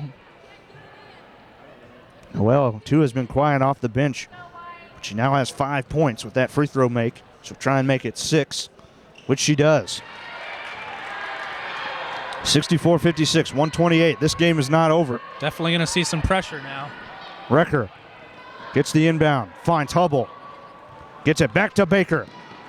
Kind of surprised we're not seeing any fouling by Goshen right now. That you'd think they'd want to try to stop the clock. Absolutely. Baker finds Palmer, far side. She'll work it back to the center. Now to the near. Palmer fakes the drive in. Again, just wasting time, and we have a foul on Sears with the push. That puts Palmer at the line for 2. Yeah, I think a really questionable call there, not fouling as soon as possible. They're down by several possessions, and really there's not that much time left in the game, and the Foresters have been draining shot clock really well. So I think I would have fouled a lot earlier. A 3-possession deficit for the Maple Leafs as Palmer's at the line. Her first is good. And always sealing a game, the most important factor is free throws, and nobody does it better than the Foresters. So far today, 10 of 13 from the line. Palmer makes it 11 of 14. And again, 3 free throw misses is very surprising for this Forester team, but hey. I love it whenever you miss 3, and that's a bad game. Pass, Teka. That's a 2. It's long, but no good. Thomas the rebound. Thomas, step back jumper on Recker is good. They are staying alive. Had some good offensive possessions. We'll see if they can have some disruptive defense against the Foresters. Palmer, or Hubble rather, gets it in to Bonema. She got the handoff to Palmer, and the foul. They're going to get that one on Ward, her 4th. Yeah, nice heads-up play by Bonema. Typically, your center, especially when she's 6'2", isn't going to come to get that rebound, even on a press, but she had the presence of mind to come up and help her player out trying to inbound the ball. 55.4 remaining in regulation. Palmer drills the first again. It's seemingly the same old song and dance from the Foresters from the line. Again, we mentioned 3 misses is very uncommon for this team, but when it's clutch time, they love to shine. Absolutely. I think you might have used a little bit of your jinxing power there. I don't believe that. Somehow Teka managed to get off the 3 after Baker got her hands on it. I tell you what, that might be one of the luckiest moments they're going to get, and I think the coach knows that. She's calling the timeout. They're down to a 2-possession game. They're going to try to do everything they can to climb back into this one. But that is the final timeout for Goshen. It's a full. They have none left. If they do call one, that will be a technical foul. Right. And again, I think a very well-coached Goshen team. I'm pretty sure they'll try to avoid that if all possible, because that would be detrimental to their comeback effort. But again, it's not over till it's over, and that 3-pointer definitely helped their chances. It makes it a very large 2-possession game. You'd have to get 2 threes just to tie. But with 47.9 and the way Goshen has been fouling, they've been taking as little time as they can off the game clock rather. But you would have liked to see that on a couple possessions ago, very early, but they let them play. And I guess wanted their defense to try and force Huntington into a tough situation. Yeah, with that one possession that I mentioned earlier, they could have maybe given themselves an extra 17 seconds, which is invaluable when you're trying to come back from, that 9 or 10 point deficit. So again, bad decision that might come back to haunt them. Timeout concluding. The Foresters will inbound, and they have put a very small lineup on the floor to give them an advantage at the free throw line. And I imagine after those conclude, they'll put the defense back in as well. Right, and Jacqueline Bonham, not a terrible free throw shooter, but probably the weakest one on the team. So again, all 5 of these ladies that are out right now, really good free throw shooters. We see Allison Trout back out on the lineup. Hubble will inbound. Maple Leafs trying to double Baker. Pass gets into Palmer. She breaks free from the defender, finds Hubble. Hubble crosses over Noel. And why is Goshen not fouling yet? The ball is in Recker's hands. And they'll foul Recker. Not a smart possession for Goshen, fouling the best free throw shooter in the nation. Yeah, and it seems like Sears is the only one who was trying to foul on that entire possession and the one beforehand. I'm not really sure what they're doing, but she's starting to rack up the personals now. She can't foul again.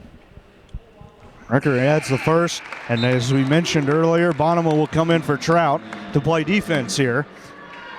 Coach Culler, looks like that's what she'll stick with. No other subs going to come in. Yeah, and you really don't need it. We've got such versatile players on the floor right now for the Foresters. Recker just adds the second.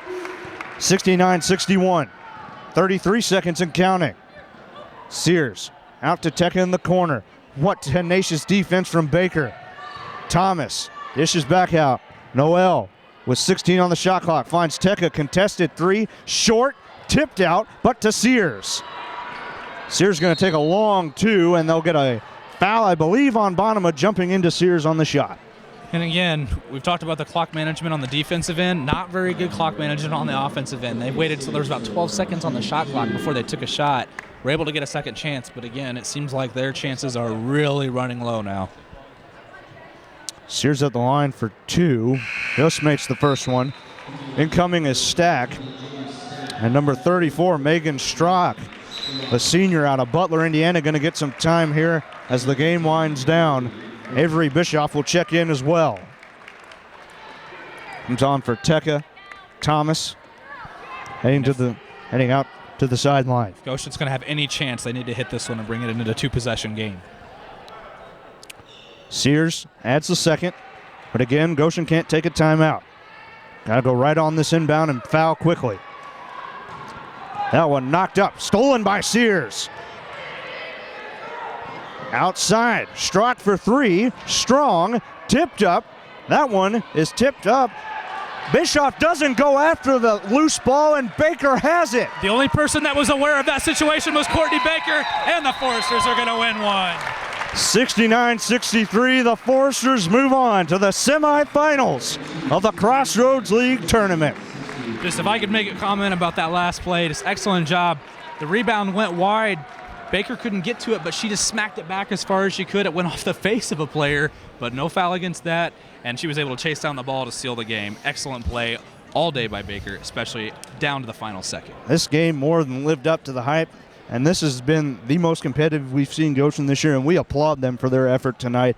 An absolutely great three games the Foresters played against them. Yeah, and the Foresters did come out victorious in all those three, but man, did they work for it, especially in the last two. And this one, you never, ever felt that Goshen was completely out of it. You were always wondering if they were going to come back in the back of your head. In your final score, 69-63, the Foresters moving on to face the winner of Indiana Wesleyan and Bethel. We'll take a break, bring you a final stat recap and an interview with head coach Lori Culler after this on FDN Sports.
Back with you inside Platt Arena. Your final score again, 69-63. The Foresters moving on to the semifinals, where they will more than likely face Indiana Wesleyan on the road in Gas City, but nonetheless the Foresters get the win, and a great matchup for the Foresters against Goshen. Caleb, a back and forth game, but they finally pulled it out toward the end. Yeah, we knew it was going to be close, and it really didn't disappoint.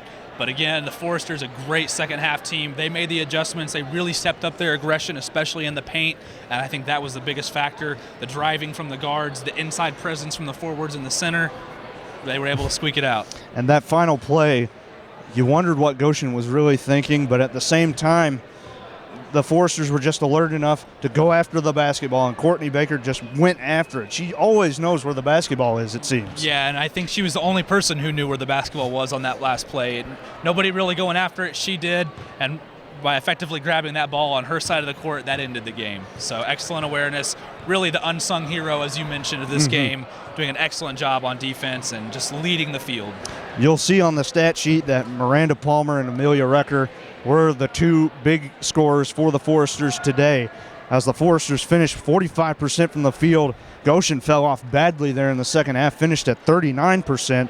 The Foresters go 77% from the line, but didn't miss many there down the stretch when it really counted. Yeah, they did an excellent job. They made enough to stay that one step ahead, keep the possessions ahead. They stayed 3 possessions throughout most of the second half, so did a great job doing everything they needed to do. It wasn't a perfect game, but they really were able to show some grit when they needed to, and all-around great performance by all of the Foresters. And in your opinion, what was the play that you saw the Foresters break away and took control of the matchup? Well, there were several. I think they wouldn't have been in that position if it wasn't for Miranda Palmer's out the gate of the second half, really doing a great job. But again, she made a lot of great plays driving to the basket, and I think there was one where she got an and-one opportunity, and then she was able to set up some others as well. Just an excellent job by Miranda Palmer scoring the ball. Absolutely. But don't get me wrong, other players did a great job contributing in other areas. And we mentioned that quick 2 to start out the second half for Goshen, but then the 7-0 run by the Foresters that got them back tied at 38.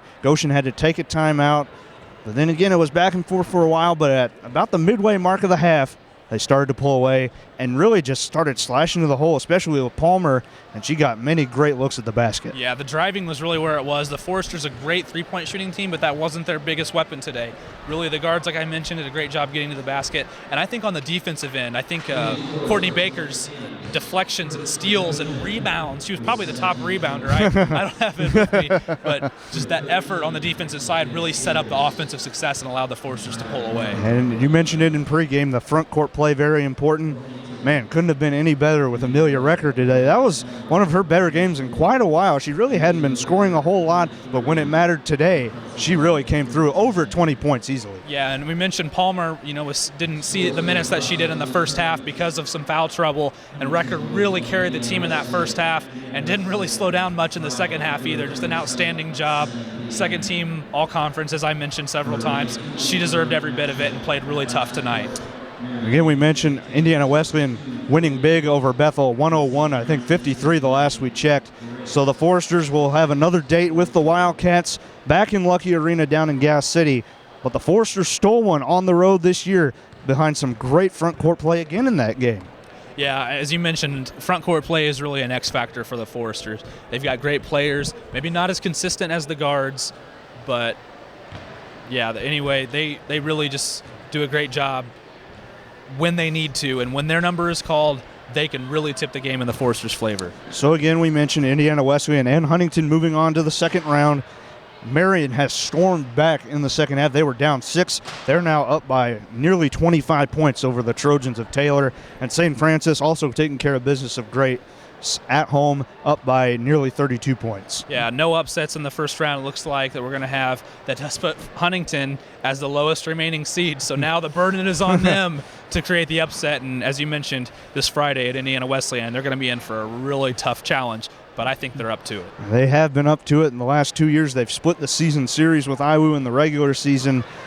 And again, we haven't seen too many wins against IWU here recently. Again, before last year's win, they had lost 10 straight matchups to the Wildcats. Yeah, Indiana Wesleyan is always a tough matchup. Big school, they're able to get a lot of talent in. But again, when it comes to tournament time, you can never write a team off. We didn't see any upsets today, but I bet we'll see one by the time this tournament's over. I would not be surprised if St. Francis went and played Marion very well as well there. And now we have head coach Lori Culler making her way over here to the scorer's table. And Coach Culler, again, congrats on the win tonight. A very tough game for your ladies going down at half, but you stormed back with that 7-0 run after Goshen made a quick basket at the start of the second half. Yeah, we had a good talk at halftime, just about really trying to challenge ourselves to battle our person we were guarding individually and win that battle. And I think they all took that to heart, and they came out with some fire in their bellies on the defensive end, which is what we needed to have happen. And it was good to see the offense kind of take shape after we got the defensive end working better for us. And Miranda Palmer had just a big day out of the gate in the second half, scoring those 7 points all by herself.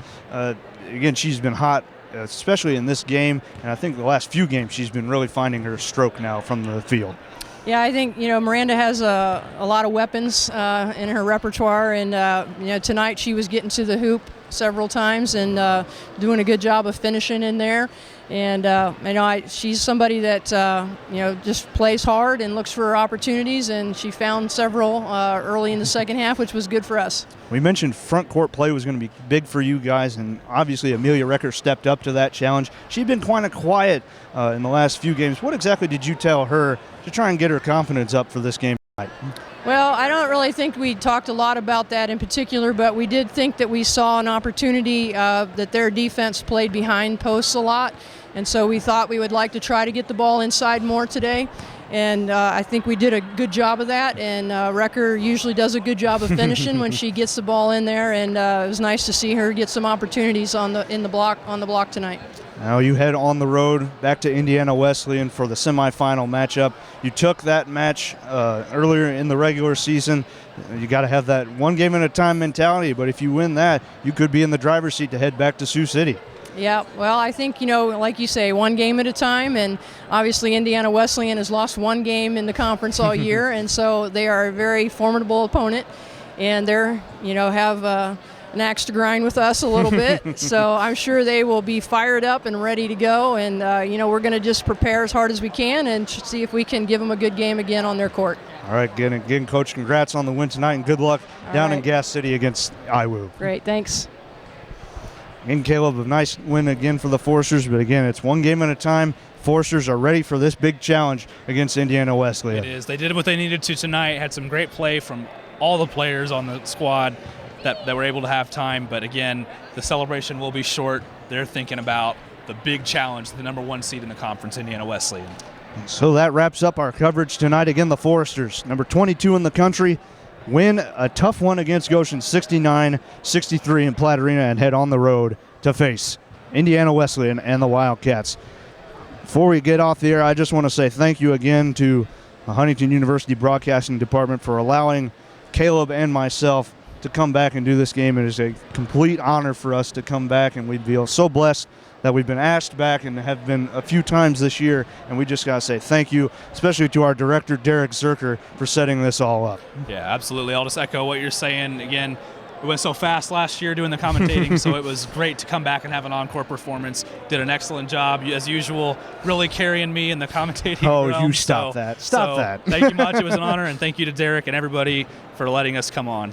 So far, our entire crew, our great camera crew, have been giving you great shots today.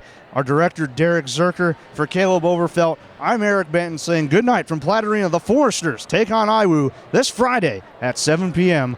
on the road. Good night.